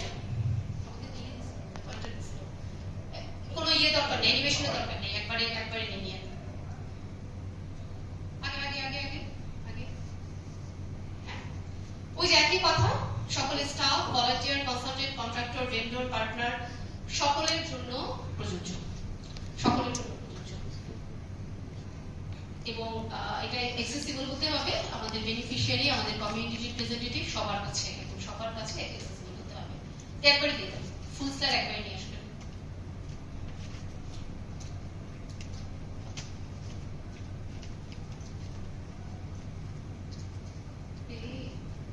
আচ্ছা, এই কথাটা ইম্পর্টেন্ট। ফিডব্যাক রেসপন্স মেকানিজম, এটাতে যখনই আমরা ম্যানেজারিয়াল লেভেলে আপনারা যখনই কাজ করবেন, আমরা অলরেডি ওই সেগ্রিগেশন ক্লাসিফিকেশনে ঢুকে যাচ্ছি। রাসেল ভাই যেটা বলছিল যে অনেক ধরনের ফিডব্যাক আসে। প্রথম যেটা এখানে কনসিডারেশন সেটা হচ্ছে যে সিএফআরএম পলিসিটা আমাদের সাপ্লিমেন্ট কমপ্লিমেন্ট করবে আমাদের যে পিএসসিএ পলিসি আছে, ওই রিলেটেড সেনসিটিভ যে কোনো ধরনের ফিডব্যাক যখন আসবে তখন এটাকে আমাদের পিএসসিএ পলিসি দিয়ে আমরা ডিল করব। আমাদের পিএসডি যে কোড অফ কন্ডাক্ট, যখনই স্টাফ অ্যাসোসিয়েটেড কোনো কিছু আসবে তখন এটা আমরা কোড অফ কন্ডাক্ট, স্টাফেরটা যদি আবার কি বলে মানে স্টাফেরটা যদি আবার সেনসিটিভ ধরনের কোনো হয়, সেক্সুয়াল ধরনের কোনো কমপ্লেইন আসে, তখন এটা কিন্তু রেসপেক্টিভ ফোকালের কাছে যাবে, তখন এটা শুধুমাত্র লাইন ম্যানেজারের কাছে যাবে না। ঠিক আছে, আমরা যাচ্ছি পরের স্লাইডগুলোতে বলবো। দেন এটা অবশ্যই যে কোনো ধরনের ফিডব্যাক, সেটার ডিসিপ্লিনারি অ্যাকশনটা কিন্তু নেওয়া হয় পিএসডির এইচআর পলিসির উপরে বেস করে। ডিসিপ্লিনারি অ্যাকশন আবার আদার কোনো পলিসি দিয়ে কিন্তু নেওয়া যায় না, সেটা আবার নিতে হবে এইচআর পলিসি দিয়ে। যখন এটা চাইল্ড অ্যাসোসিয়েটেড কোনো কিছু হবে তখন সেখানে চাইল্ড সেফগার্ডিং পলিসি আমরা অ্যাপ্লাই করব। যখন ফিনান্সিয়াল কোনো ধরনের ফ্রডলেন্স এই ধরনের কোনো ফিডব্যাক যখন আসবে তখন এটা আমরা যে ফিনান্সিয়াল পলিসি এবং যে ফ্রড পলিসি এই জিনিসগুলো দিয়ে অ্যাড্রেস করব। এই পলিসির পারপাসটা, এটা আসলে পলিসি থেকে ডিরেক্টলি করা হয়েছে, সেই জন্য এইভাবে আছে। এখানে এটা বলা হচ্ছে যে যেন প্রপারলি আমরা ফিডব্যাকগুলোকে রিসিভ করতে পারি, ডকুমেন্ট করতে পারি, রিজলভ করতে পারি। আমরা যেন ওভারঅল এইগুলো করতে চাই কেন, কারণ এগুলো করতে চাই যেন ওভারঅল আমাদের সার্ভিসটা যেন কোয়ালিটি হয় এবং এটা যেন সাস্টেইনেবল হয় সার্ভিসের রেজাল্টটা। কারণ এই ধরনের একটা ইস্যু ওই কমিউনিটিতে সার্ভিসকে সাস্টেইনেবল করবে মানে হচ্ছে সবকিছু তো ধুয়ে হয়ে চলে যায়। আপনারা জানেন, আর দিনের ঘটনা আপনারা সবাই জানেন, এটা মানে ন্যাশনালি যেহেতু তাই নাম বলছি, যেটা আমরা সবাই জানি এতদিনের, এবং পক্ষে বিপক্ষে আমার আপনার পরিচিত অনেকেই আছে যারা এটার পজিটিভ বেনিফিশিয়ারি, আবার হয়তো অনেকের নেগেটিভ এক্সপিরিয়েন্স আছে। কিন্তু ওই যে যখন রাইটস ভায়োলেশনের ইস্যু চলে আসে, লাইফ এন্ড ডেথের ইস্যু চলে আসে, তখন আসলে লং টার্মে পজিটিভ এক্সপিরিয়েন্সও কিন্তু ওই জায়গাগুলোতে আর ভ্যালু পায় না। এটাতে হয়তো অনেক ধরনের পলিটিক্যাল ইস্যুজ আছে, বাট দিন শেষে 6টা শিশু মারা গেছে এই একটা ঘটনাই কিন্তু অনেক কিছু ডিফাইন করে দেয় ডিসিশন মেকিং এর ক্ষেত্রে। যাই হোক, যে কোনো ধরনের মিসকন্ডাক্ট এবং ডিসস্যাটিসফ্যাকশন এগুলোকে অ্যাড্রেস করা, এই হচ্ছে ওভারঅল এই পলিসিটা আমাদের পারপাস। একবারে চলে যাবে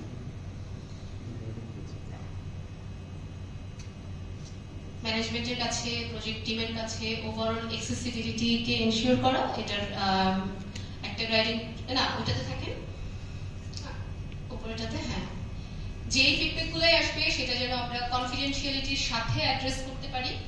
ট্রান্সপারেন্সি যেন এখানে এনশিওর হয়। ট্রান্সপারেন্সি মানে কিন্তু সবাই জানবে ব্যাপারটা তা না, এমনও হতে পারে আমাদের এমনও আজকে নাইম থাকলে ভালো হতো, এমনও অনেক ফিডব্যাক এসছে যেটা নাইমের স্রোতে হয়তো রিপোর্ট হয়েছে, তারপরে এটা ধরে আমরা কি করেছি নাইমও জানে না, এইরকম অনেকগুলো হয়েছে। তাহলে প্রত্যেকটা রেসপেক্টিভ, যখন স্পেশালি যখন সেনসিটিভ কমেন্ট ফিডব্যাক হবে, আমরা পরের স্লাইডটাতে দেখবো ওগুলো, তো তখন কিন্তু একেবারেই ট্রান্সপারেন্ট বলতে যে এই জায়গাতে আর কোনো কিছু হাইড অ্যান্ড সিক না, পলিসির সাথে পলিসিতে যেভাবে আমাদের যে কয়টা অ্যাক্টিভিটি আছে ওইটাকে ধরে নিয়ে আমরা যদি একটুখানি আসলে ওই রিস্ক ম্যাট্রিক্সটা করে ফেলি, এটা কিন্তু হেল্প করে অনেক কিছু আগে থেকে দেখতে এবং মিজান নিতে। শরীফ ভাই পরেরটা, নতুন কোনো কথা না, এটা পুরাতন কথা, বাট আমাদের আলাদা করে ক্লজ আছে এটার উপরে পলিসিতে, তাই এখানে আসছে যে সেক্সুয়াল যে কোনো ইস্যুস এই পাথওয়েটাকে ফলো করে রেফার করা হবে, এটা নরমাল রেফারেল ধরে হবে না, এবং এইটুকু আপনারা জানেন এখানে যারা আছেন। এটা নরমাল রেফারেল পাথওয়ে হবে না, এটা ডিসাইডেড এটার জন্য কোথায় যাবে এবং কি করবে। রিপোর্টিং টেমপ্লেট গুলো আছে, কমপ্লেইন বাই ব্রেকডাউন ইস্যু, এটা নতুন করে আর যাব না, শরীফে পড়ে। আমাদের ওভারঅল যে রিপোর্টিং ফ্লো চার্ট, এটা সেনসিটিভ রিপোর্টিং গুলোর জন্য, যে কোনো জেনারেল রিপোর্টিং না, প্রত্যেকে এটা আগে একাধিকবার দেখে রাখছেন, বাট এটা ফলো করতে হবে please. Line management sensitive issue reporting এর জন্য অচল। সেনসিটিভ ইস্যু রিপোর্টিং এর ক্ষেত্রে লাইন ম্যানেজমেন্ট বলে কোনো কথা নেই। আপনি যদি একজন ম্যানেজার হয়ে সেনসিটিভ ইস্যু রিপোর্ট করেন লাইন ম্যানেজমেন্টের কাছে, আপনি ডিরেক্টলি পলিসি ভায়োলেট করলেন। এবং আজকে যেহেতু এখানে পিএইচডির সকল প্রজেক্টের ম্যানেজাররা আছেন, উইথ ডিউ রেসপেক্ট, আজকের পরে আপনারা যদি কেউ এটা করে থাকেন, এটা করেন, এটা আমি জানতাম না, বুঝি নাই বলে করছি, এই অজুহাত কিন্তু মানে অ্যালাউড হবে না। হ্যাঁ, এই ভুলটা কেউ করবেন না আর কি। রিপোর্টও করবেন না, টেবিলটা কেউ শেয়ার করবেন না। সেনসিটিভ ইস্যুর ক্ষেত্রে প্লিজ ফোকালের কাছে রিপোর্ট করেন। ফোকাল এটার একেবারেই কোনো অথরিটি রাখে না, ফোকাল এটাকে রেফারি করে দেয় যেখানে যাকে কার কাছে পাঠানোর, কিন্তু চেইনটা মেইনটেইন করবেন নিজের আপনার সেফটির জন্য, ঠিক আছে? এবং থ্যাংক ইউ বলার আগে একটুখানি আমার সেশনটা শেষ, সেশনে মোটামুটি ভাবে আলোচনা হয়েছে, আপনারা আলোচনা করেছেন, আমি চেষ্টা করেছি রেসপন্ড করার। যতটুকু আমরা বুঝলাম এতটুকু থেকে প্রতিটা প্রজেক্ট থেকে 2 জন করে আছেন, প্রত্যেকটা প্রজেক্ট ধরে হেড অফিস থেকেও যারা আসছেন, প্রত্যেকটা প্রজেক্ট ধরে একটা সিঙ্গেল কমিটমেন্ট চাই, যেটা এইটাতে আপনারা লিখবেন। আচ্ছা, আপনার মার্কার লাগবে, আমরা খুব দ্রুত 10 মিনিটস শেষ করবো এটা। একটু চিন্তা করেন আপনার প্রজেক্টে এই যে এই পর্যন্ত যা যা আলোচনা হলো তার ভিতরে কোন জিনিসটাতে গ্যাপ আছে। অনেকগুলো গ্যাপ হয়তো আছে, কারোর হয়তো তেমন নাই, অল্প কিছু গ্যাপ আছে, কিন্তু তার মধ্য থেকে এই ট্রেনিংটার লার্নিং হিসেবে, লেসন হিসেবে আপনি ফিল্ডে গিয়ে এখন থেকে স্টার্ট করবেন যে আপাতত আমি এই কাজটা করব ফ্রম টুমরো। একটা কমিটমেন্ট, খুব বড় কিছু না। হ্যাঁ, এখানে একটু লিখবেন, প্রজেক্টের নাম লিখতে হবে তা না, কিন্তু আপনার দিক থেকে একটা কমিটমেন্ট এখানে একটু লিখবেন। একটু ভাবে না, এটা ঘোরাতে হবে না, এটা কমিটমেন্ট। রিপিট হতে পারে কমিটমেন্ট, কিন্তু আপনারটা আপনি লিখেন প্লিজ। এখানে আপনারা আপনাদের কমিটমেন্টটা লিখেন। আমার মনে হয় আরেকটা পেপার লাগবে, একটা পেপারে হবে না। আছে যেগুলো সাদা কাগজে তেলো হবে। আমাদের আজহার ভাই ছিলেন। অ্যাকচুয়ালি আমরা যে প্রেজেন্টেশনটা আমরা দেখছি এখানে, সেখানে যেগুলোতে আমাদের কাজ করার সুযোগ আছে, আর আপা একটু আগে যেহেতু বললো যে আমাদের একটা সুযোগ এসছে, আমরা ওয়েব বেস যাচ্ছি, তো এখানে আমরা আমাদের সম্পূর্ণ অ্যাডভান্স রিলেটেড, কালকে আমাদের কাকতালীয়ভাবে এটা আমাদের প্রসিডিউর দেখার সময় পড়ছিল, এটাকে টোটালটাই আমরা চাচ্ছি যেন আমাদের অ্যাডভান্স রিকোয়েস্ট, অ্যাডভান্স অ্যাডজাস্টমেন্ট, এই পেমেন্ট সিস্টেমটা আমাদের টোটালটাই আমাদের এই সিস্টেমের ভিতরে চলে আসবে। এরপরে হচ্ছে ই ব্যাংকিং অপারেশনটা আমরা চাচ্ছি যাতে করে পেপারলেস ব্যাংকিং সিস্টেম চালু হয়ে যায়। কারণ আমরা গতকাল যেটা শুনছিলাম ফাইন্যান্সের কাছ থেকে, ওনাদের কাছ থেকে, যে আমাদের 2-3টা মানুষ হচ্ছে ব্যাংকে পড়েই থাকছে, চেক বই পাতা নেই, এই সময়টা আমাদের বেঁচে যাবে। অ্যাডভান্স ক্লেম অ্যাডজাস্টমেন্টেরটা আমরা বলে ফেলেছি। আরেকটা হচ্ছে ই ভাউচারিং সিস্টেম, যেহেতু আমরা সুযোগটা পাচ্ছি, এখন থেকে আমরা চেষ্টা করব যে আমাদের কোনো ভাউচারই আর কাগজে থাকবে না, পুরোটাই ই ভাউচারিং সিস্টেমে যাবে।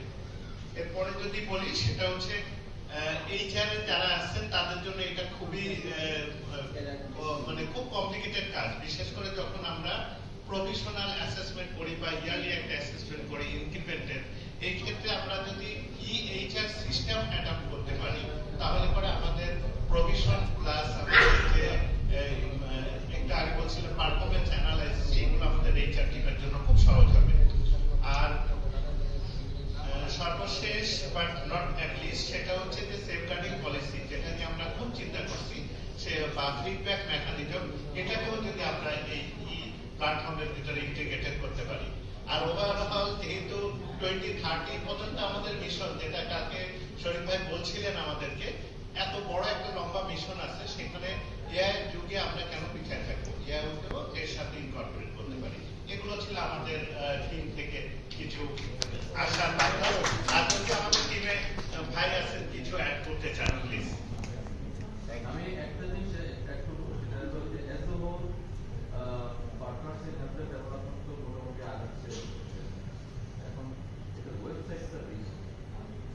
অলরেডি ভাই আমরা বড় বড় প্রায় প্রতিষ্ঠান থেকে 15টার মতো পত্রিকাতে দিয়ে আমরা পাইছি।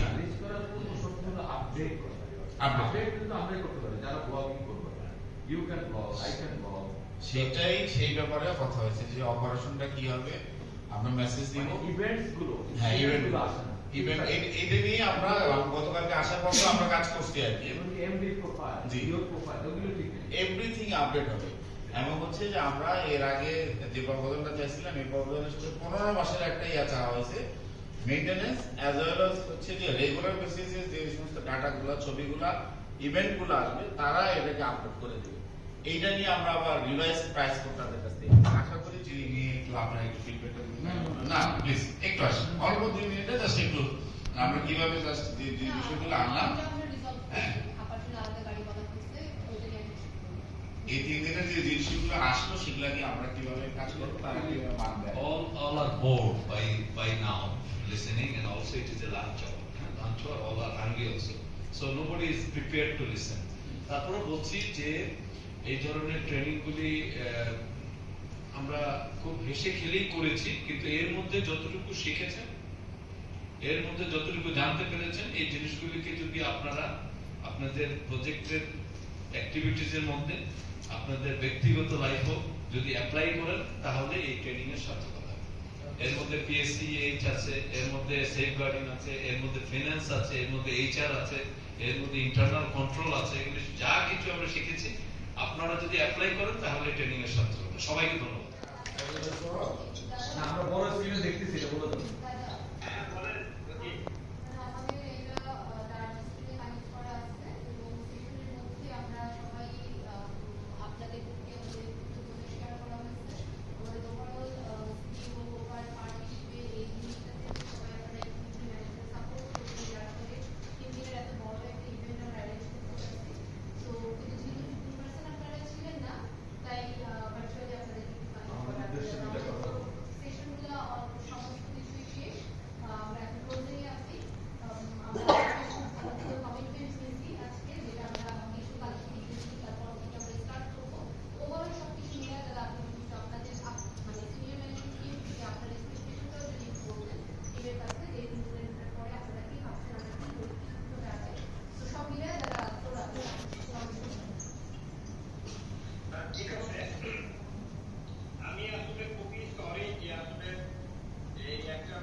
ধন্যবাদ আপনাকে সাইদুল ভাইয়ের তরফ থেকে আপনার জন্য পুরস্কার ভাই আমি রিসিভ করতেছি এই যে এটা আপনার জন্য গিফট এটা সাইদুল ভাই আমাকে দিলাম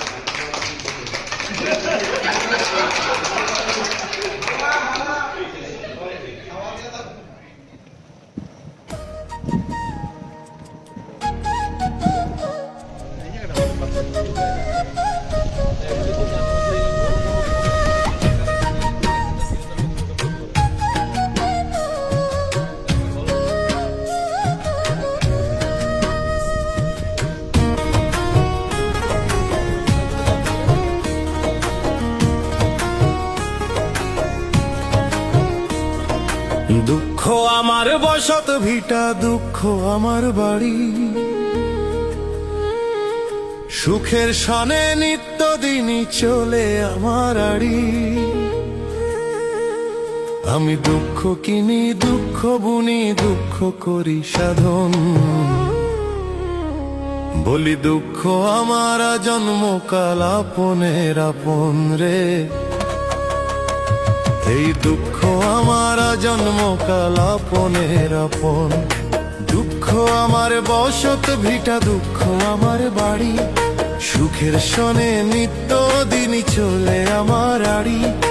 দুঃখ আমার বসত ভিটা, দুঃখ আমার বাড়ি, সুখের সনে নিত্য দিনই চলে আমার আড়ি। আমি দুঃখ কিনি, দুঃখ বুনি, দুঃখ করি সাধন, দুঃখ আমার জন্মকাল আপনের আপন রে। দুঃখ আমার জন্মকাল আপনের আপন।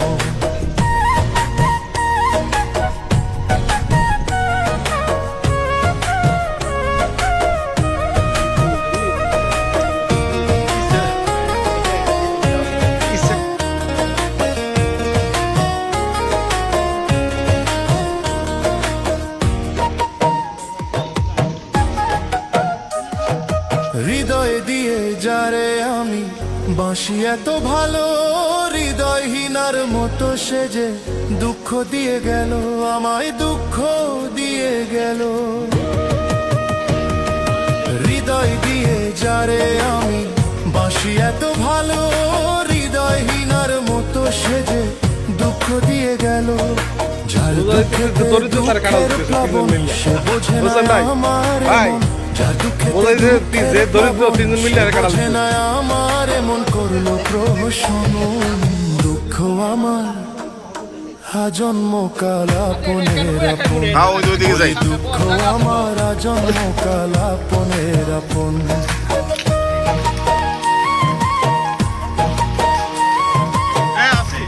এই দে ভাই কাটা ভাই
গেঞ্জি আছে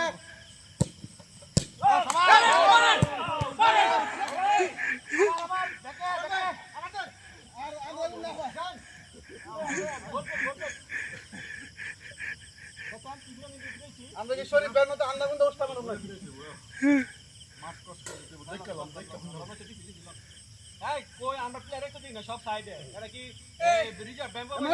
আরে মারেন আপনি, ঠিক আছে।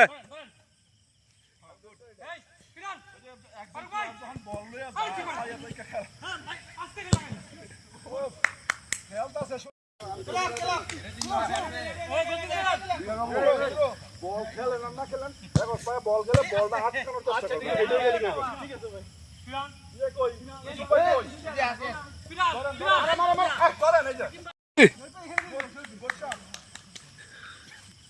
মাশাআল্লাহ। ভাইয়া কালো গেঞ্জি এখনো আছি এ hydration break.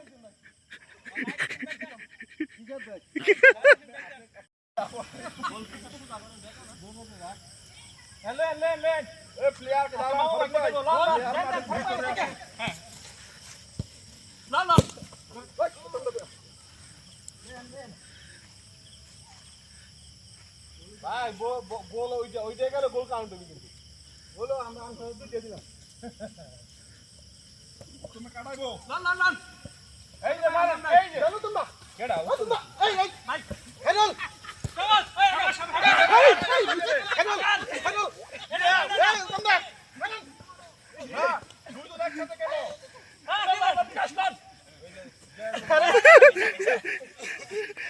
Out out out out.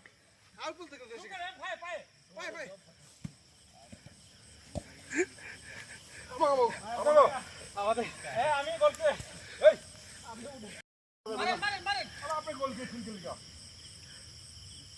পাল্পিটেশন বাইরে সেলন শাবাশ আউট আউট দেখা কি করলেন বিকাশ বাবু আপনি তো লড়তে পারতেছেন না আরে গোল তো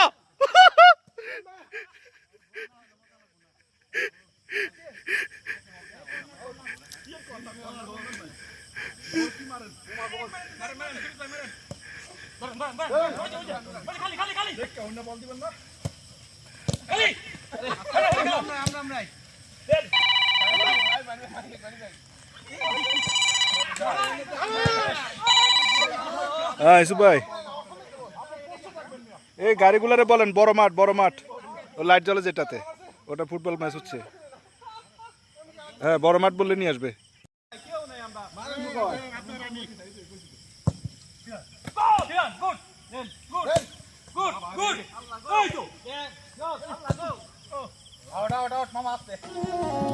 ভবসাগরের নাইয়া মিছা গৌরব কররে পরের ধন লইয়া, ভবসাগরের নাইয়া মিছা গৌরব কররে পরের ধন লইয়া। একদিন তোমায় যাইতে হবে, একদিন তোমায় যাইতে হবে, এই সমস্ত থুইয়া রে পরের ধন লইয়া। ভবসাগরের নাইয়া মিছা গৌরব করো রে পরের ধন লইয়া।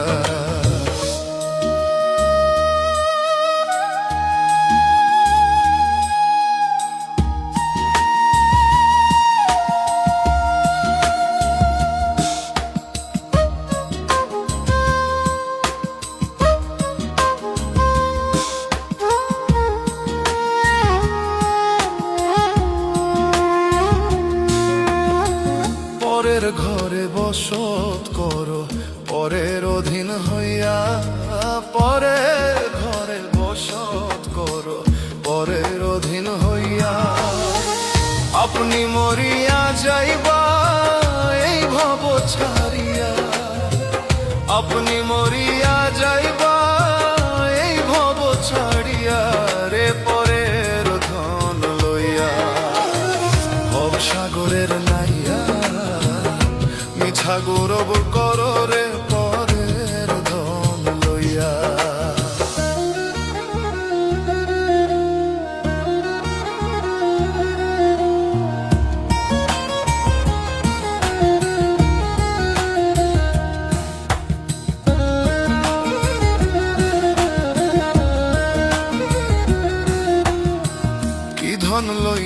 আইছো ভবে কি ধন যাইবা লইয়া কি ধন লইয়া আইছো ভাবে কি ধন যাইবা লইয়া ভবে সে ভুলিয়া রইলা ভবের মায়া পাইয়া ভবে সে ভুলিয়া রইলা ভবের মায়া পাইয়া রে পরের ধন লইয়া ভবসাগরের নাইয়া মিছা গৌরব করো রে পরের ধন লইয়া ভবসাগরের নাইয়া মিছা গৌরব করো রে পরের ধন লইয়া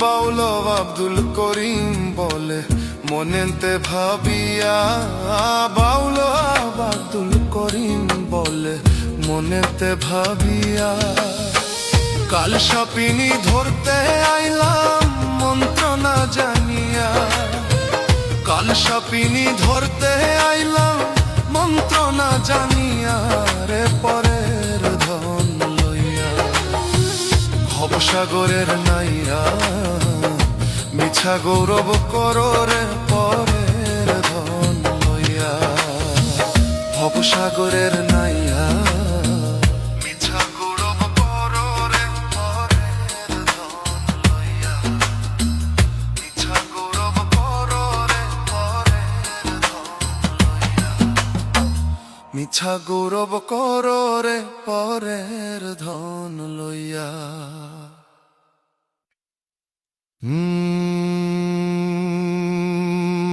আমার ওরা নদী তারু করে আবার যদি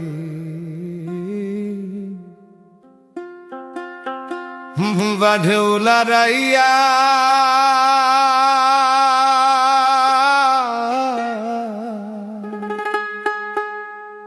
মরার আগে যাইবা মারুনা সোনা বন্ধুরে মরার আগে যাইবা মারুনা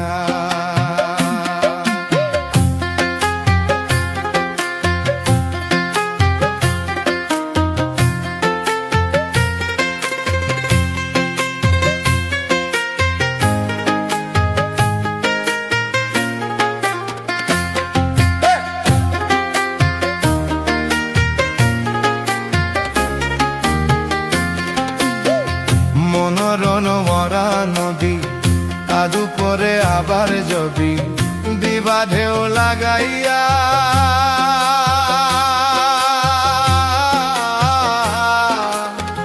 মরার আগে যাইবা মারিয়া সোনা বন্ধুরে মরার আগে যাইবা মারিয়া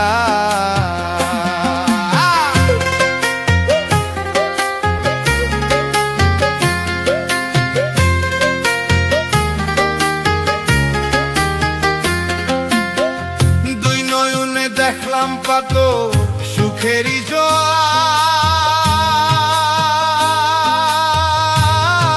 জোয়ার ওরে কেউ বা ক্ষণে কেউ বা লাগায় পিরিতেরি দোয়া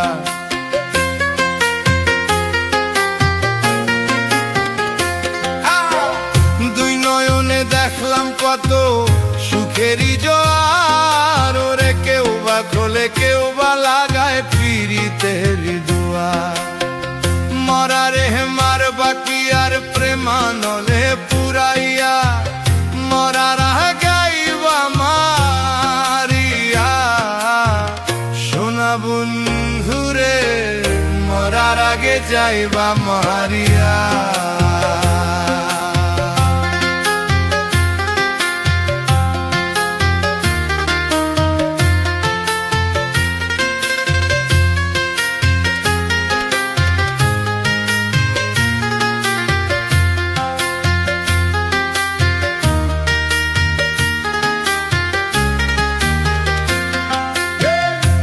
পাখিটা দেয় না ধরা খেলাই মিছামিছি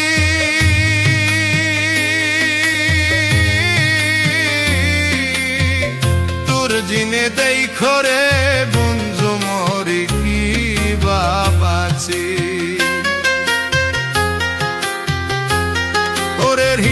মাঝারে ঠাই দিয়াছি কথা পন জানিয়া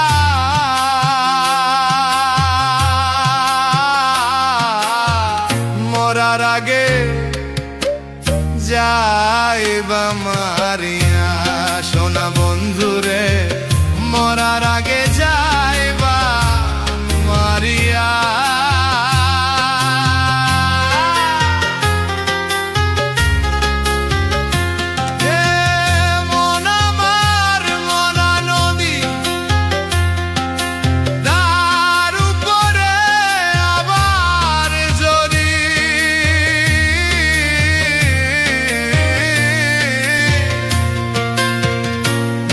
বাঁধেও লাগাইয়া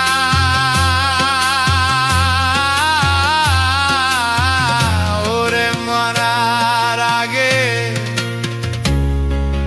যাইবা মারিয়া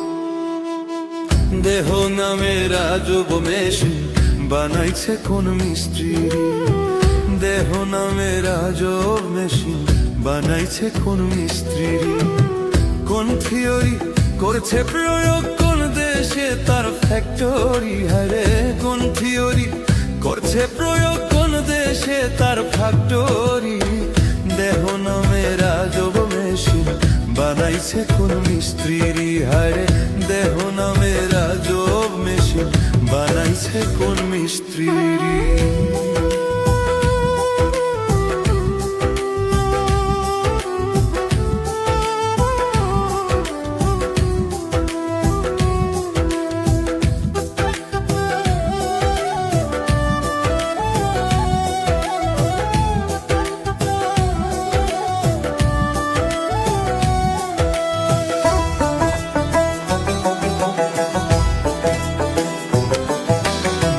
চলে মেশিন আপন মনে দক্ষ হাতের চাবিতে হাসে খেলে যুদ্ধ করে ভালোবাসার দাবিতে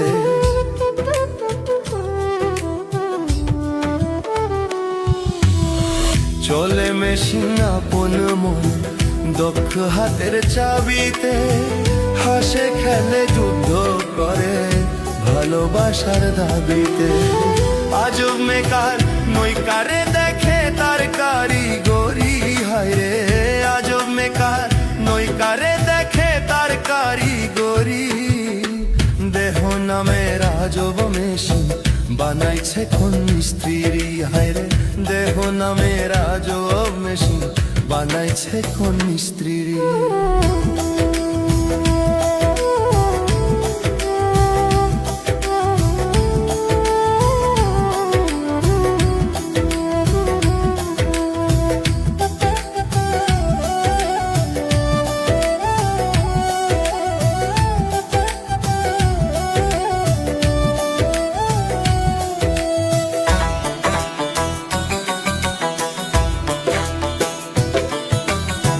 জানতে চাইলে মেশিন তথ্য গুরু সাঙ্গ ধরো মন ভবরঙ্গ সাঙ্গ করে লো খুঁজে সেই মহাজন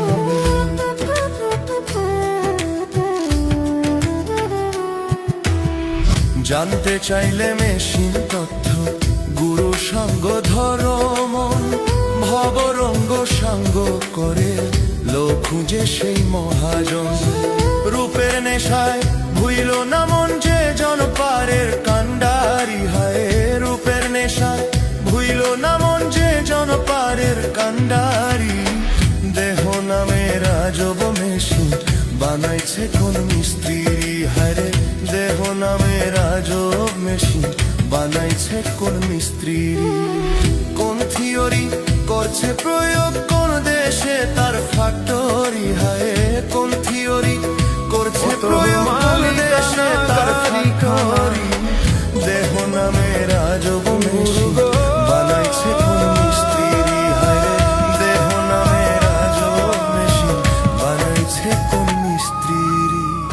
তোর মালিকানা গাড়িখানা রোড পেয়েছো সরকারি, তুমি রোড পেয়েছো সরকারি। ও মনা সাবধানে করিও ড্রাইভারি, ও মনা সাবধানে করিও ডিবারি। ও তোর মালিকানা গাড়িখানা, ও তোর মালিকানা গাড়িখানা রোড পেয়েছো সরকারি, তুমি রোড পেয়েছো সরকারি। সাবধানে করিও ড্রাইভারি, ও মনা সাবধানে করিও ড্রাইভারি। ও তোর মালিকানা গাড়িখানা রোড পেয়েছো সরকারি, তুমি রোড পেয়েছো সরকারি। সাবধানে করিও ড্রাইভারি, ও মনা